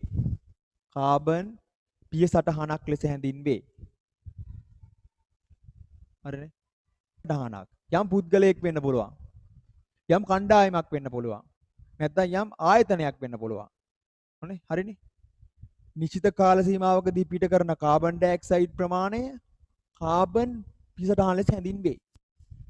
හරි දැන් මෙහාට අවධානය ගන්න. ඔන්න මම ගන්න පාසල. තේරෙන සිංහලෙන් ගන්න පාසල. ඔන්න හිතන්නකෝ. ඒ පාසලේ එක ගුරුතුමියයි අර එක මිස් කෙනෙක් ඉන්නවා බලාගෙන ඉන්න. මට සාරිය අඳින්න බෑ. ඔන්න මිස්. හරිනේ. ඔන්න මිස්ලා එක්කෙනයි. මම කතා කරන එක පන්ති කාමරයක මිස්ලා එක්කෙනයි. ළමයි ඉන්නවා 5 දෙනෙක්. 1යි 2යි 3යි 4යි 5යි. ළමයි 5යි. හරිනේ. ඔන්න එක ඉස්කෝලේක එක පන්ති කාමරයක එක මිස් කෙනයි ළමයි 5යි. එහෙනම් යම් පුද්ගලයෙකු නැත්නම් යම් ආයතනයක් නැත්නම් යම් නිෂ්පාදනයක් නිශ්චිත කාල සීමාවකදී පිට කරන කාබන් ඩයොක්සයිඩ් ප්‍රමාණය තමයි කාබන් පිසටහනය කියලා කියන්නේ. නිශ්චිත කාල සීමාව මම කියනවා 7:30 ඉඳලා 1:30 දක්වා. හරි ඉක්ම කරන්න. දැන් අහගෙන ඉන්නවද? මොන මම කියන්නේ මොකක්වත් වැඩ බෑ. මට අවධානය ගන්න. යම් පුද්ගලයෙක් නැත්නම් යම් කණ්ඩායමක් නැත්නම් යම් ආයතනයක් නේ නිශ්චිත කාල සීමාවකදී පිට කරන කාබන් ඩයොක්සයිඩ් ප්‍රමාණය තමයි කාබන් පිසටහනය කියලා කියන්නේ. මම ගත්ත එක ඉස්කෝලයක් උදේ. ඒ ඉස්කෝලේ එක මිස් කෙනයි ළමයි 5ක් ඉන්නවා. 7:30 ඉඳලා 1:30 දක්වා මිස් ආශ්වාසයෙන් නෙවෙයි මිස් ප්‍රාශ්වාසයෙන් ඉවත් කරන කාබන් ඩයොක්සයිඩ් ප්‍රමාණය හිතන්න ග්‍රෑම් 100යි. මුළු පැය 6ට එක ළමයෙක් පුතේ ඉවත් කරන කාබන් ඩයොක්සයිඩ් ප්‍රමාණය ග්‍රෑම් 50යි. එතකොට මම 50 ගුණ කරනවා 5ෙන් 250ක් කියනවා. එහෙනම් මුළු කාබන් ඩයොක්සයිඩ් ප්‍රමාණය එනවා පුතේ කීයක්ද 350ක් ග්‍රෑම්. එහෙනම් මම කියනවා මෙන්න මේ පාසලේ කාබන් පිසටහන ග්‍රෑම් 350කි. ඔන්න තේරෙන සිංහලේ. යම් පුද්ගලයෙක් වෙන්න පුළුවන්. දැන් මම මෙහෙම කිව්වොත් දැන් මම මිස් විතරක් ගත්තොත් මම කියනවා මිස්ගේ කාබන් පිසටහන කීයේ ග්‍රෑම් 100යි.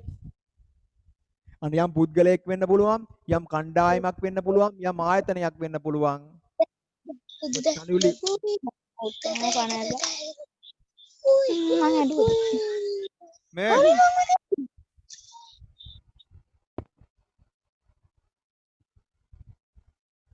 මට විනාඩියක් දෙන්න.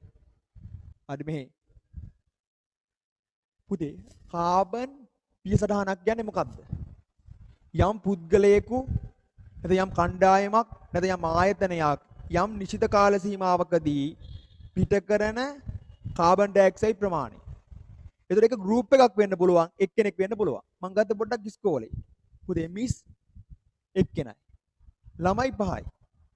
පුතේ 7:30 ඉඳලා 1:30 කියන කාල සීමාව තුලදී මිස් පුතේ ආශ්වාසය නෙවෙයි ප්‍රාශ්වාසයේදී ඉවත් කරනවා ග්‍රෑම් 10ක් කාබන් ඩයොක්සයිඩ්.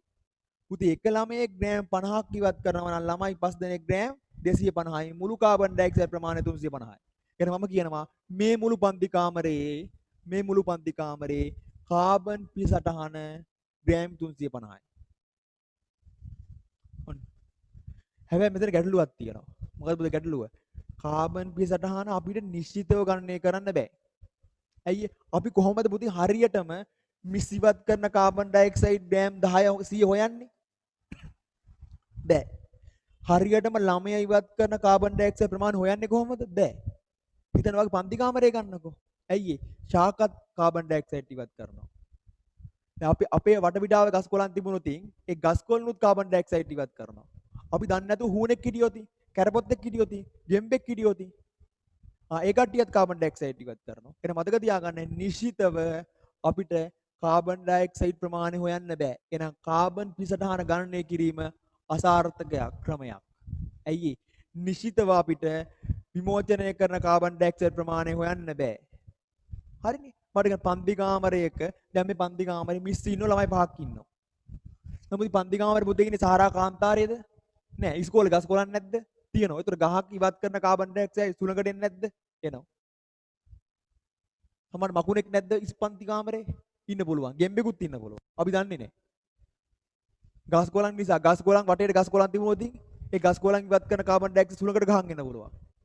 අනේ එතකොට අපිට සමහර විට මේ කවුන්ට් එක 500ක් විතර එන්න පුළුවන් අපිට. එතකොට ඇයි එහෙම වැඩිපුර එන්නේ මොකද? වැඩිපුර එන්නේ මිසා ළමයි ඉවත් කරන කාබන් ඩයොක්සයිඩ් ප්‍රමාණයට වඩා වැඩි වුණා. ඇයි වෙනත් කාබන් ඩයොක්සයිඩ් එනවා. මොකද ශාක පිට පින්නේ වනා කියන්නේ පන්ති කාමරෙන් එළී ඉන්න ශාක සතුන්ගේ ඉවත් කරන කාබන් ඩයොක්සයිඩ් අපි ගණනය කිරීම වලට බාධා වෙලා. ඉතින් අපිට වෙන් කර හඳුනා ගන්න බෑනේ මේ මිස් ඉවත් කර කාබන් ඩයොක්සයිඩ් මේ ළමයා කාබන් ඩයොක්සයිඩ් කියලා වෙන් කර හඳුනා ගන්න බෑ. ඒ හින්දා මතක තියාගන්න කාබන් පිසටහන ඉතා නිවැරදිව ගණනය කිරීම ප්‍රායෝගිකව කරන්න බැරි දෙයක්. ඔන්න ඔච්චර දැනගන්න ඕන ඔයා. අයි පෙරසේ. මොකද්ද පුතේ කාබන් පිසටහනක් කියන්නේ? දැන් ඕන පුළුවන්. යම් පුද්ගලයෙක් අයුව ස්වභාවිකව නිෂ්පාදනය වන නිසා කාබන් ඩයොක්සයිඩ් වායුව ස්වභාවිකව නිෂ්පාදනය වන නිසා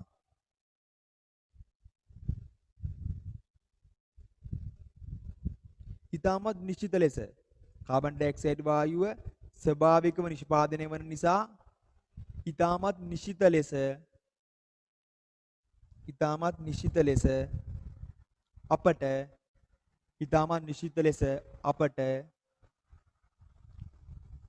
අපට මොකද්ද කාබන් පිය සටහන අපට කාබන් පිය සටහන ගණනය කළ නොහැක. කාබන් පිය සටහන ගණනය කළ නොහැක.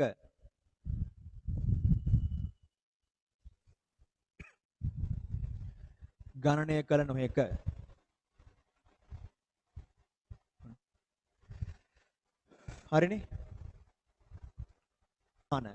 මාතෘකාව ලියන්න.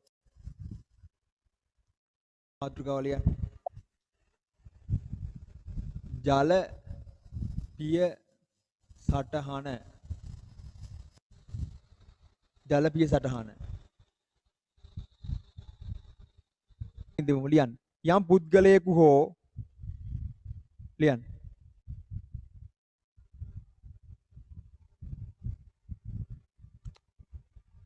යම් පුද්ගලයෙකු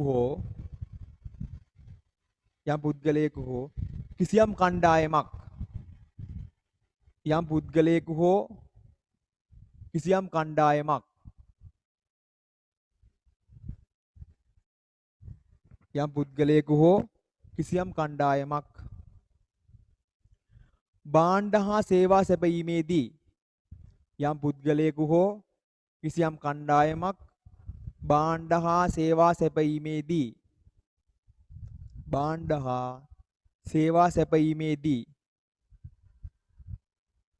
කණ්ඩායමක් භාණ්ඩ හා සේවා සැපයීමේදී පරිභෝජනය කරන යම් පුද්ගලයෙකු හෝ යම් කණ්ඩායමක් භාණ්ඩ හා සේවා සැපීමේදී පරිභෝජනය කරන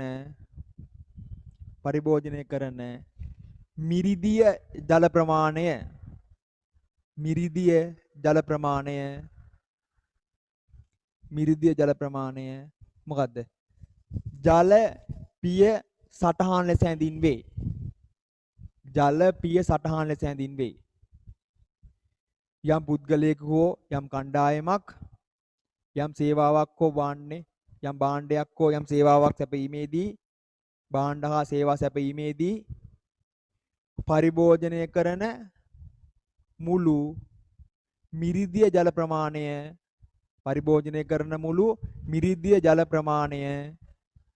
ජල පිය සටහනක් ලෙස හැඳින්වේ.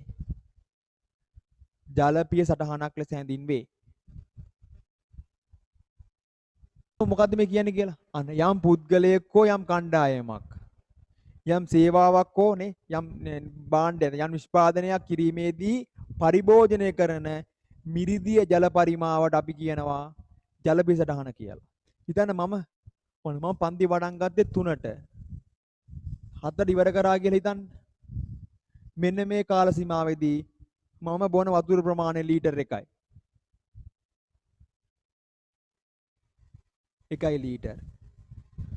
එහෙනම් මං කියන මෙහෙම එකක් මගේ ජල බිසටහන ලීටර් 1යි. ඒක පුතේ අර කාබන් බිසටහනට වඩා සාර්ථකයි. ඇයි මේ වතුර බෝතලේ මං විතරයි බොන්නේ. ඒක මම බී වතුර ටික ඉතාමත් නිවැරදිව මට කවුන්ට් කරන්න පුළුවන්. හැබැයි මෙතන මම ඉවත් කරන කාබන් ඩයොක්සයිඩ් ප්‍රමාණය විතරක් මට මැනගන්න ක්‍රමයක් නැහැ. ඒ මොකද ගස් කොළනුත් තියෙනවා වටපිටාවේ. හැබැයි මේ බෝතලේ මං විතරක් නම් බොන්නේ මෙන්න මේ 3 ඉඳන් 7 වෙනකන් පරිභෝජනය කර ජල ප්‍රමාණය මට හරියටම කවුන්ට් කරන්න පුළුවන්. එහෙනම් යම් පුද්ගලයෙක් වෙන්න පුළුවන් යම් කණ්ඩායමක් වෙන්න පුළුවන්. සේවාවක් හෝ නේ නිෂ්පාදනයක් සැපීමේදී යම් සේවාවක් හෝ භාණ්ඩයක් සැපීමේදී යම් නිෂ්පාදනයක් සිදු කිරීමේදී පරිභෝජනය කරන මිරිදිය හොඳ කරදිය බෑ කිවුල් දියත් බෑ. මිරිදිය ජල පරිමාව අපි කියනවා ජල පිය සටහනක් කියලා. ඔන්න. හරිද? දෙවෙනි කොටස හොඳේ. අච්චු පොතේ පෙළයන් 210. හරිද? 210. චොකලට්. මොන විභාගයට අහනවද?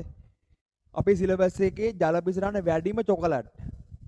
ඊළඟට හරක් මස්, ඊළඟට බිත්තර, ඊළඟ සීනි, අඩුම කෝපි.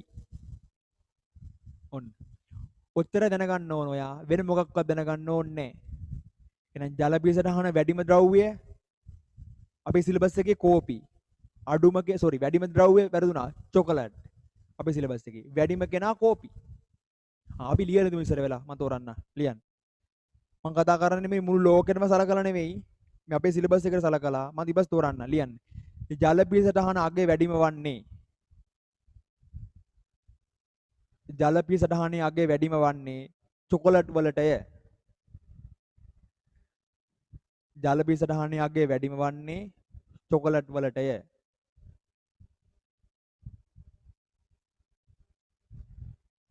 චොකලට් වලටය. අඩුම වන්නේ කෝපි වලටය. අඩුම වන්නේ කෝපි වලටය.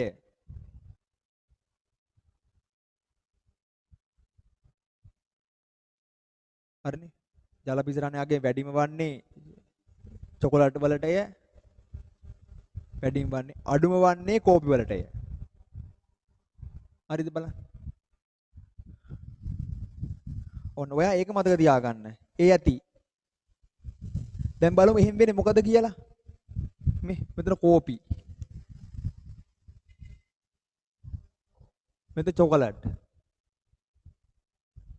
මේක මාත් එක්ක ලොකු තරකයක් ගේන්න එපා. හොඳද? මම කතා කරන්නේ විද්‍යාවෙන් නෙමෙයි සිංහලෙන්. එතකොට මෙහෙම තමයි වෙලා තියෙන්නේ. හරිනේ? දැන් බලාගෙන ඉන්න. එහෙනම් ජල බිසටහන වැඩිම චොකලට්ලු. එහෙනම් බලමු ඇයි එහෙම වෙන්න හේතුව කියලා බලමු. ඔන්න. චොකලට් කඩන්න ඕන.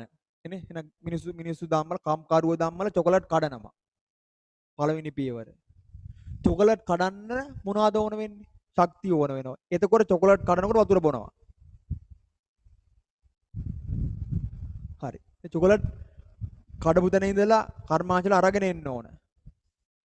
දෙවෙනි පියවර. වතුර බොනවා. නේ? ආහනේ ඩ්‍රයිවර් වතුර බොනවා. කොන්දොස්තරත් වතුර බොනවා. හරි. පළවෙනි පියවර මොකද්ද? කාම්කාරුවෝ චොකලට් නෙමෙයි වැරදුනා. කොකෝව කඩනවනේ. චොකලට් කඩන්නේ නැහැ හොතකුණා. කාම්කාරුවෝ කොකෝව කඩනවා. වතුර බොනවා. ගොඩක් වතුර බොනවා. ඊළඟට කඩපු තැන ඉඳලා අරගෙන එනවා. ඩ්‍රයිවර් වතුර බොනවා. ගෝලයක් වතුර බොනවා. කර්මාශාලාවට ආවා. ඒකේ වැඩ කරන කට්ටිය කොකෝව බානවා වතුර බොනවා. ඊට පස්සේ කොකෝව පිරිසිදු කරනවා වතුර බොනවා. කොකෝ චූටි චූටි කෑලි වල කඩනවා අඹරනවා වතුර බොනවා. ඔන්න. හරිද? ඔන්න. ඊළඟට මැෂින් වල දාලා අඹරනවා වතුර බොනවා. මේ සීනි දානවා, කිමිකල් දානවා වතුර බොනවා. අර ලස්සන ඊයම් කොලයක් අලවනවා වතුර බොනවා. හරිනේ. ඔන්න 4 දැන් ඉවරයි. දැන් අනේ අර පාට කොලයක් කලවන වතුර බොනවා. දැන් ඔන්න පැක් කරලා පැකින් කරන වතුර බොනවා. හරිනේ. දැන් ඔන්න වෙළඳ පොලට අරගෙන එනවා ඩිලිවරි එකේ වතුර බොනවා. කඩවල වලට දානවා මුදලාලි වතුර බොනවා. අන්න දැන් බලන්න කොකෝව කඩන තැන ඉඳලා මුදලාලි විකුණන තැන දක්වා පියවර සංඛ්‍යාව වැඩි අණු පියවර සංඛ්‍යාව වැඩි කියලා කියන්නේ වැඩි ප්‍රමාණයක් ඉන්න මිනිස්සුયો මිනිස්සු වැඩි කියලා කියන්නේ වැඩිපුර වතුර බොනවා. එහෙනම් කොකෝව වල චොකලට් වල ජල පිය සටහන වැඩි. ඔන්න අපි යන් කෝපි වලට යන්. කෝපි වල එච්චර ලොකු ක්‍රියාවලියක් නැහැ. කෝපි කඩනවා වතුර බොනවා. හරිනේ. කෝපි වේලනවා වතුර බොනවා. හරිනේ. කෝපි කුඩු කරනවා වතුර බොනවා. කෝපි පැකට් කරනවා වතුර බොනවා. කෝපි විකුණනවා වතුර බොනවා. එච්චරයි. මොකද තරගයක් ගොඩන ගන්න එපා. හරි. වහිනවා නම් හොඳයි. ඉතින් වතුර වැඩි නේද කොට? වහිනකොට ඉතින් වතුර වැඩි. ඒක තවත් ටිකක් ජල පිසරහන වැඩි වෙනවා. හරිනේ. ඔන්න එන. උදේ යම් නිෂ්පාදනයකට පියවර සංඛ්‍යාව වැඩි නම් ජලයේ ඕන ප්‍රමාණය වැඩි වෙනවා. තේරෙන සිංහලෙන් කිව්වොත් හරිද? හිතන්නකෝ දැන් මෙහෙම එකක්. හරිද? ආගන්නකෝ. හිතන්නකෝ ඔන්න V වලට වඩා තේර සිංහලෙන් මම කියන්නේ V වලට වඩා ගම්මිරිස්. දැන් දන්නව කතාවනේ. ගම්මිරිස් කොහොමද දන්න ඕනේ? දේවල් පැත්තේ ගොඩක් තියෙනවනේ. ඔන්න. V වල පුතේ ජල පිසරාන ඉතාමත් වැඩි. හැබැයි ගම්මිරිස් වල ජල පිසරාන අඩුයි. ඇයි V වල? හාන්න ඕන, පෝරු ගන්න ඕන, නියරවල බඳින්න ඕන, වපුරන්න ඕන, තෙල් ගහන්න ඕන, පෝර දාන්න ඕන, ගොයන් කපල පා ගන්න ඕන, මළු වලට දාන්න ඕන, වේලන්න ඕන, ගොඩක් දේවල් කරන්න ඕන. එහෙනම් ගොඩක් මිනිස්සු ගොඩ සංඛ්‍යාවක් ඕන, කාල සීමාව වැඩි, ලොකු මානව ශ්‍රමයක් ඕන. ගම්මිරිස් වල කොහොමවත් හැදිලා තියෙන්නේ? කැඩුව වේලු එච්චරයි. කඩන්න ඕන වේලනවා. එතකොට පියවර සංඛ්‍යාව අඩු වෙනකොට ඒ පියවරේදී යම් පුද්ගලයෙක් හෝ යම් කණ්ඩායමක් පරිභෝජනය කරන ජල ප්‍රමාණය අඩුයි. ඔන්න එච්චරනේ. නමුත් B වලදී බලන්නකෝ ගොයම් මෙදින්දි නේ. හාන්න ඕන වතුර බොනවා. නීරවල බඳිනවා වතුර බොනවා. පෝරු ගන්නවා වතුර බොනවා. වපුරනවා වතුර බොනවා. තෙල් ගහනවා පෝර ගන්නවා වතුර බොනවා. ගොයම් කපනවා වතුර බොනවා වේලනවා වතුර බොනවා. අනුපුතේ අණු පියවර සංඛ්‍යාව වැඩි. අණු පියවර සංඛ්‍යාව වැඩි වෙන්න මොකද වෙන්නේ? වැඩි මිනිස්සු සංඛ්‍යාවක් ඉන්නවා. වැඩි ජල ප්‍රමාණයක් පරිභෝජනය කරනවා. මේකේ අගේ වැඩි වෙනවා. පුතේ නමුත් ගම්මිරිස් වල එහෙම තියෙද බලන්න. නෑ. ගම්මිරිස් කැඩුවා වතුර බෙව්වා. වේලුව වතුර බෙව්ව එච්චරයි. එහෙනම් V වලට සාපේක්ෂව ගම්මිරිස් වල මොකක්ද අඩු වෙන්නේ? ජල පිසරහන අඩුයි. ඒ ලොකු අවුලක් නෑ. මෙතනින් අහන්නේ මෙච්චරයි. මේකේ තේරුම අහනවා. පුළුවන්ද? පුළුවන්. මොකද්ද? යම් පුද්ගලයෙකු යම් කණ්ඩායමක් යම් සේවාවක් හෝ නිෂ්පාදනයක් සැපීමේදී පරිභෝජනය කරන විද්‍යුත් ශක්ති පරිභෝජනය කරන මිරිදීය ජල පරිමාව ඊළඟ අපෙන් අහනවා ජල පිසරාන වැඩිම කෙනා චොකලට් අඩුම කෙනා කෝපි එච්චරයි දැනගන්න ඕන. මම නිකන් පැහැදිලි කරන්න ඔයාලට. පුතේ ගම්මිරිස් වල නේ අනුයාත එක ළඟ කරන්න ඕන පීවර සංඛ්‍යාව අඩුයි. ගම්මිරිස් කඩනවා වේලනවා ඕන කුඩු කරනවා. එච්චරනේ. පීවර සංඛ්‍යාව අඩුයිනේ. හරිනේ. හැබැයි B වල එහෙම බෑ. මොකද්ද? හාන්න ඕන, නියරවල බඳින්න ඕන, පෝරු ගන්න ඕන, වපුරන්න ඕන, තෙල් ගහන්න ඕන, පෝර ගහන්න ඕන, ගොයන් කපන්න ඕන, නේ? වේලන්න ඕන ගොඩක් පියවර තියෙනවා. අන්න පියවර ගාන වැඩි වෙනකොට වැඩි මනුස්ස ප්‍රමාණයක් සහභාගී වෙනවා. මනුස්ස ප්‍රමාණය වැඩි ප්‍රමාණයක් සහභාගී වෙනකොට වතුර ගොඩාරියක් පරිභෝජනය කරනවා. එතකොට ජල පිය සටහනේ යගේ වැඩි වෙනවා. හරිද? හරිනේ. එහෙනම් ඒක තමයි මේක තේරුම. මේකත් මැති. හරි. ඊළඟ මාතෘකාව ලියන්න. ඊළඟ මාතෘකාව ලියන්න ආහාර සැතපුම.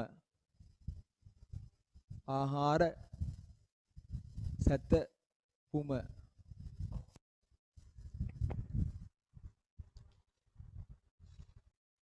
හරි ඉක්මන් කරන්න. ලියන්න. කිසියම් ආහාරයක ඒකක ස්කන්ධයක්. ලියන්න. කිසියම් ආහාරයක ඒකක ස්කන්ධයක්. ඒ ජනනි මෙච්චර ලස්සනට කියලා අහින්නේ නැද්ද? කිසියම් ආහාරයක ඒකක ස්කන්ධයක්. කිසියම් ආහාරයක ඒකක ස්කන්ධයක්. එය නිෂ්පාදනය කරන ස්ථානයේ සිට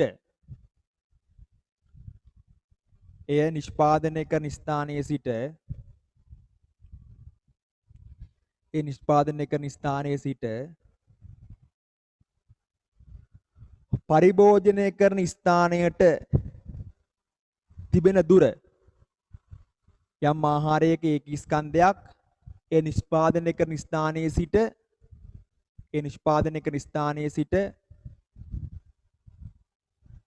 පරිභෝජනය කරන ස්ථානයට තිබෙන දුර සැතකුම් වලින් ගත් විටදී ඒ ආහාර සැතකුමක් ලෙස හැඳින්වේ. කිසියම් ආහාරයක ඒකී ස්කන්ධයක් ඒ නිෂ්පාදනය කරන ස්ථානයේ සිට පරිභෝජනය කරන ස්ථානයට තිබෙන දුර සැතපුම් වලින් ගත් විටදී එය ආහාර සැතපුමක් ලෙස හැඳින්වේ. හරි මේ කිසියම් ආහාරයක් ඒ නිෂ්පාදනය කරන ස්ථානයේ සිට පරිභෝජනය කරන ස්ථානයට තිබෙන දුර සැතපුම් වලින් ගත්තම අපිට ලැබෙන්නේ ආහාර සැතපුම. හරි හිතමු දැන් මම මෙන්න මෙහෙම ගන්න ඔයාට. බලාගෙන ඉන්න. මෙහෙ. ඔයා දවල්ට කාවුව ලියන්නේ. බත්. හරිනේ. බත්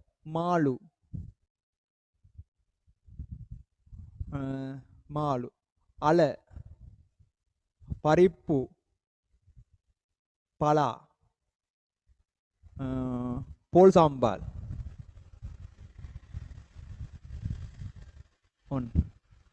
ඔන්නවා දවල්ට කාපුවා බත් මාළු අල පරිප්පු පලා පොල් සම්බල් හරිනේ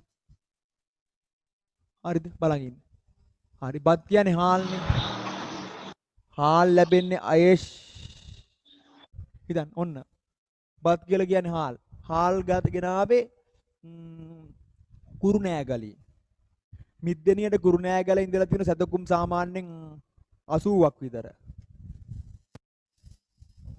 ඔන්න මාළු ගත්තේ කුඩා වැල්ලෙන් ඒ කියන්නේ තංගල්ල සැතකුම් මෙතන කිලෝමීටර් 12යි 15ක් විතර අල ගෙනාවේ වැලිමඩෙන් ගෙනාවේ සැතකුම් තියනෝ 50ක් විතර. පරිප්පු ගෙනාවේ ඉන්දියාවෙන්. ඉන්දියාව චෙන්නයි වලින් ගෙනාවේ සැතකුම් තියනෝ 1000ක්. ඔන්න. හරි පලා බිඳුවයි. හරි මෙතන අපි ගමු 20ක් ගමුකෝ. පලා බිඳුව ඇයි වත්ත පහලින් ගෙනාවේ. ඔන්න. හරිද? වත්ත පහලින් ගෙනාවේ. එහෙනම් බිඳුවයි. හරි ඒක කියන්නේ සතුකුමක් නැහැ. වත්ත පහලින් සතුකුමක් නැහැනේ. පොල් සම්බල් පොල් ඒ ගෙදර ගහෙන් ගෙනාවේ. ඒ සතුකුම් බිඳුවයි. එහෙනම් මම මෙහෙම ලියනවා. මෙතන තියෙන්නේ මේ කුරුණෑගල. මාළු තංගල්ල. අල වැලිමඩ. පරිප්පු ඉන්දියාව. පලා නිවසේන් පොළුත් නිවසේන් ඔන්න නිවසේන් හරිනේ යම් ආහාරයක ඒකී ස්කන්ධයක් ඒ ආහාරය නිෂ්පාදනය කරන ස්ථානයේ සිට පරිභෝජනය කරන ස්ථානයට තිබෙන දුර සැතකුම් වලින් ගත්තම අපිට ලැබෙන්නේ ආහාර සැතපුම. ඇයි පුතේ මෙතන බිඳුව ගත්තේ පලාවලට? පලා ගන්න ගෙදර පහලේ. සතුකුමක් නැහැ. පොල් ගෙදර ගහෙන් ගත්තේ. සතුකුමක් නැහැ. එහෙනම් මම දැන් එකතු මෙතන කියන්නේ 1200ක් එනවා. නෑ සෝරි 1001 නේ 1150ක් එනවා. ඔන්න සෝරි 1150ක් එනවා. සතපෝ. ඔන්න එහෙනම් අපි අපේ දවල් ආහාරයේ ආහාර සතපුම මෙන්න. මොකද අපේ දවල් ආහාරයේ ආහාර සතපුම මෙන්න. ඔහොම විභාගයට එනවා ගානක් හදන්න ඕන. හරි ලියමු යටින්. පහක් දක්වා ඇත්තේ. ලියන්න. පහක් දක්වා ඇත්තේ කසුන්. ලස්සනයි නම. ලියන්න. ඔයාලට කැමති නමක් ලියා ගන්න ගැටලුවක් නැහැ. පහක් දක්වා ඇත්තේ කසුන්. තමාගේ දිවා ආහාරය සඳහා පහක් දක්වා ඇත්තේ කසුන් තමාගේ දිවා ආහාරය සඳහා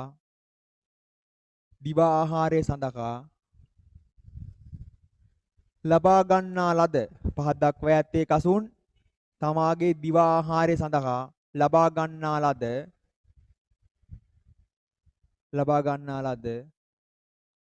ආහාර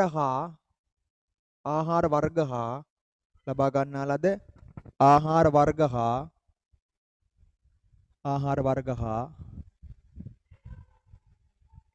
ආහාර සතභූමි අගයන්ය.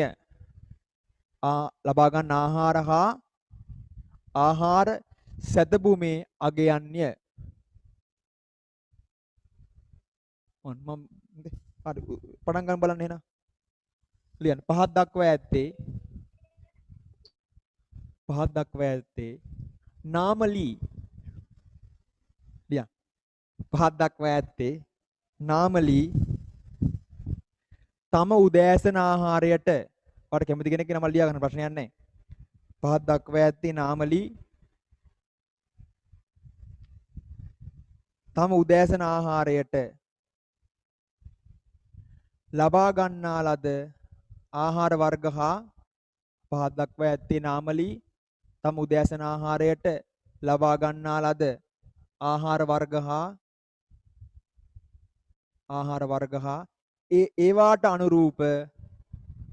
ඒවාට අනුරූප ආහාර සතභූමි අගයන්ය.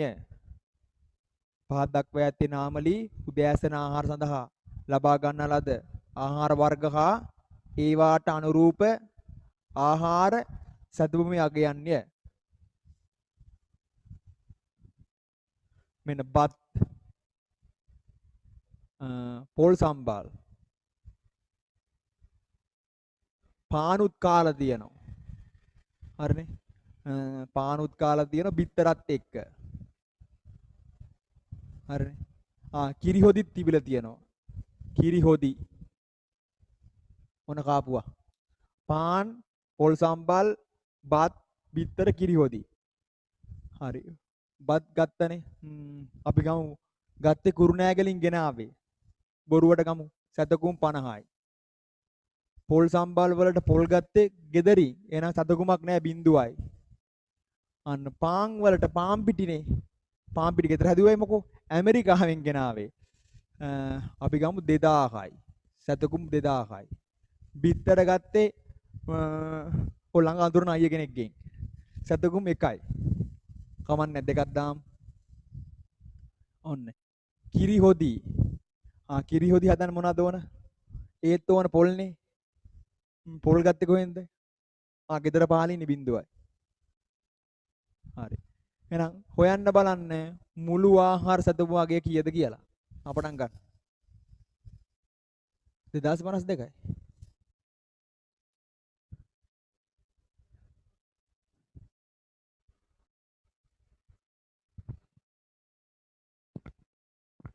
ආයිස්මට කෝල් එකක් ගන්නවා. දැන් මට ගමත් තමුන්ගේ පොඩ කතා කරන්න ඕන. ක්ලාස් එක කරනකම් මට කෝල් එකක් ගන්නවා ආයිස් හොඳයි. විදුෂරත් කියන මට කෝල් එකක් ගන්නයි කියලා. හරිනේ ඔන්න. දැන් උන් වැදගත්ම පොයින්ට් එකට එනවා. මොකද්ද? ඔය දන්නවද? පුතේ මේ ජල පිසටහනේ අගය මොකක් කරගන්න ඕනද? අඩු කරගන්න ඕන. හරිද? අඩු කරොත් තමයි පරිසර හිතකාමී වෙන්නේ. අපි යටින් ලියමු. ලියන්න. අප ජල sorry අප මේ ජල පිසරන් ආහාර සැතපුමනේ ලියන්න. අප ආහාර සැතපුමේ අගය ලියන්න. අප ආහාර සැතපුමේ අගය අවම කරගත යුතුය. අප ආහාර සැතපුමේ අගය අප ආහාර සැතපුමේ අගය අවම කරගත යුතුය. අවම කරගත යුතුය. අවම කරගත යුතුය. එයට හේතුව වන්නේ අප ආහාර සැතපුමේ අගය අවම කරගත යුතුය. එයට හේතුව වන්නේ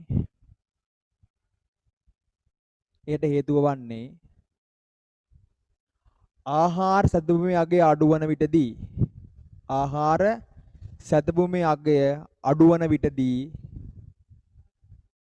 ආහාර සැතපුමේ අගය අඩුවන විටදී සිදුවන පරිසර හානිය අවම වීමයි. අප ආහාර සැතපුමේ අගය අවම කරගත යුතුය. එයට හේතුව වන්නේ ආහාර සැතපුමේ අගය අඩුවන විටදී සිදුවන පරිසර හානිය අවම වීමයි. සිදුවන පරිසර හානිය අවම වීමයි. තවද මුදල් ඉතිරිවීමක්ද සිදුවේ. තවද මුදල් ඉතිරිවීමක්ද සිදුවේ. ඔන්න දෙන්නෙක් ඉන්න බලන්න. මෙන්න. එක්කෙනෙක් කසු වුණා. අනිත් එක්කෙනා අපි ගමු අමිල. ආයේ ගෑල්ලා මේක ගමු. හරි නාමලි. ඔන්න හරි. ඔන්න මේ දෙන්නමගේ ආහාර බලන්න. ඔන්න. මෙයා කනවා බත්. මෙයාත් බත් කනවා. මෙයා පලා. මෙයා පලා කන්නේ. හරි ඉන්නකෝ. මෙයා කනවා පරිප්පු. ඔන්න. හරිද? මෙයා කනවා මාළු. මෙයාත් මාළු කනවා. හරිද? මෙයා කනවා බතල. මෙයා කනවා පාන්. ඔන්න හිතන්න බොරුවට. ඔන්න මම උදාහරණ දෙකක් ගත්තා. හොඳයි. මම දැන් මේකේ මේ අහන ටික වාට කියන්නේ අහන ටික ගන්න වෙන මොනවත් අහන්නේ මේ අහන ටික. හරි. පුතේ බත් ගත්තේ දෙන්නම කුරුණෑගලින් එහෙනම් 100යි. බත් කියන්නේ හාල්නේ. හාල් අරන් ආවේ මිද්දනියට කුරුණෑගලින් හිතන්න සතුකුම් 100යි. පලා ගත්තේ නිවසින් එන සතුකුම් 0යි. පරිප්පු අරන් එන්නේ චෙන්නයි වලින් සතුකුම් 2000යි. හිතන්න බොරුවට. මාළු දෙන්නම තංගල්ලෙන් 10යි. මේකත් 10යි. බදලලා ගත්තේ ගෙදරින් එනම් 0යි. පාන් ගත්තේ ඇමරිකාවේ සතුකුම් 5000යි. එකතු කරන් 110යි. එකතු කරන් කීයද? 7000යි 7110ක් කියනවා. ඔන්න. හරිනේ. ඔන්න එකතු කරාම එන අගය. හරිනේ. ඔන්න. හරි. මෙහාට ආපහු ගන්න උත්තරේ. ඔන්න මෙන්න කසුන් මෙන්න නාමලි. දැන් සතුකුමේ අගේ වැඩි කාගේද? කසුන්ගේද නාමලිගේද? නාමලිගේ. එහෙනම් මම මොකද්ද කිව්වේ වාට? සතුකුමේ අගේ අඩු කරගන්න ඕන. ඔව්. ඇයි අපි අගේ අඩු කරගන්න ඕන මොකටද? ඇයි අඩු කරගන්න ඕන? පරිසර දූෂණය වැළකෙනවලු. ඒ කොහොමද වෙන්නේ? මේ බලන්නකෝ. මෙන්න ඉන්දියාව. මෙන්න ලංකාව. උදේ පරිප්පු අරගෙන නැවක් ඉන්දියාවේ ඉඳලා ලංකාවට එනවා. නැවක් ඉන්දියාවේ ලංකාවට එනකොට ලොකු පරිසර හානියක් වෙනවා. ආයි පරිප්පු කන්න නැත්නම් නැව ඉන්දියාවේ ලංකාවට එන්නේ නැහැ. අර පොසිලේ ඉන්ධන දහනය වෙන්නේ නැහැ. විෂ වායු වර්ග වායු ගෝලයට යන්නේ නැහැ. කාබන් ඩයොක්සයිඩ් යන්නේ නැහැ. හරිතාගාර ආචරණය වෙන්නේ නැහැ. ඕසෝන් මිනට හානියක් වෙන්නේ නැහැ. දැන් පරිප්පු කෑම හේතුවෙන් චෙන්නයි වල ඉඳලා ලංකාවට නැවක් එනවා.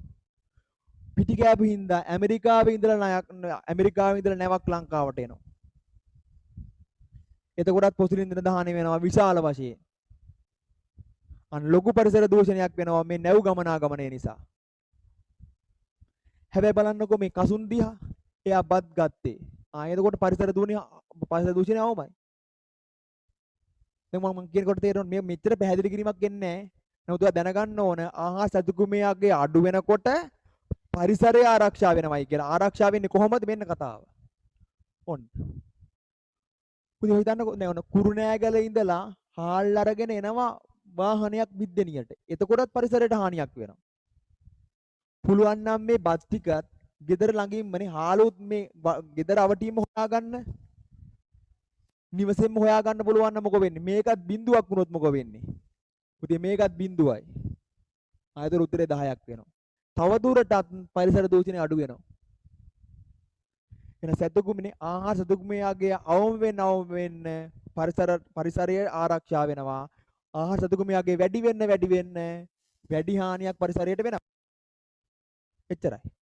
ඔය පැහැදිලි කරන්න සාමාන්‍ය වෙලට නැත එන්නේ අහනවා ආහාර සතුකුමයාගේ මොකක් වෙන්න ඕනද කියලා. එතකොට ඔයා ලියන්නේ මොකද්ද? අඩු වෙන්න ඕනේ කියලා.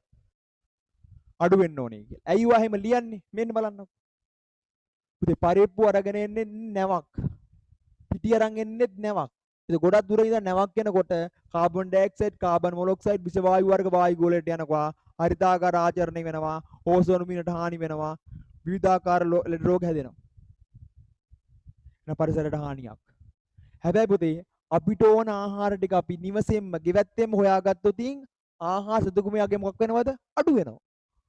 අඩු වෙනවා. බලන්න දැන් ඔයා බත්ත බහල්ට ගිහලා පලා කඩන් ආවයි කියලා පරිසරයට හානියක් වෙන්නේ නැහැ. ඔන්න එන. ඒකයි මම ඔයාලට කිව්වේ පරිසරයනේ. ඒක මම කිව්වට ආහාර සතුකුමයාගේ මොකක් වෙන්න ඕනද? අඩු වෙන්න ඕන. එතකොට පරිසර හානි වෙනවා. පරිසර වෙන හානිය අඩු වෙනවා. තව මොකද්ද වෙනවයි කිව්වේ? මුදල් ඉදිරි වෙනවා. හරිනේ මේ බලන්නකෝ. ලංකාවෙන් පිටරට ගොඩක් මුදල් යනවා පුතේ මේ පරිප්පු ගෙන්වීම සහ පිටි ගෙන්වීම නිසා. ගොඩක් ලොකු මුදලක් යනවා. ඉතින් අපි පිටරට තියෙන නිෂ්පාදනයක් මත යැපෙන්නේ නැතුව අපේ නිෂ්පාදනයක් මත යැපුණම අපේ සල්ලි අපේ රටේ විදුරු වෙනවා. මම තියාගන්නද? එතන මේ පාඩමෙන් ඔයාට ගන්න තියෙන එකම එක දෙයයි තියෙන්නේ. මම දන්නේ මගේ මතේ ඔයා ෆුඩ් සිටිය වෙන්න පුළුවන්, නැත්නම් සුපර් මාකට් එකක් වෙන්න පුළුවන්, කඩයක් වෙන්න පුළුවන්, කොහේ ගියත් බඩුවක් කියන්නේ යම් වෙළඳපොළ යම් නිෂ්පාදනයක් මිලදී ගන්නකොට බලන්න රතු කහ පාට පසුබිමක සිංහගේ රූපයක් තියෙන සූර්ය සිංහ රූපේ. ඔන්න. මිල වැඩි වුණත් කමක් නැහැ. පිටරටින් ගේන එක මිල අඩු වුණත් කමක් නැහැ. ඔයා ලංකාවේ මුදල ලංකාවේ නිෂ්පාදනයේ මිලට ගන්න. හොඳයි. ඔයා ලංකාවේ නිෂ්පාදන මිලට ගන්න නැතුව පිටරට නිෂ්පාදන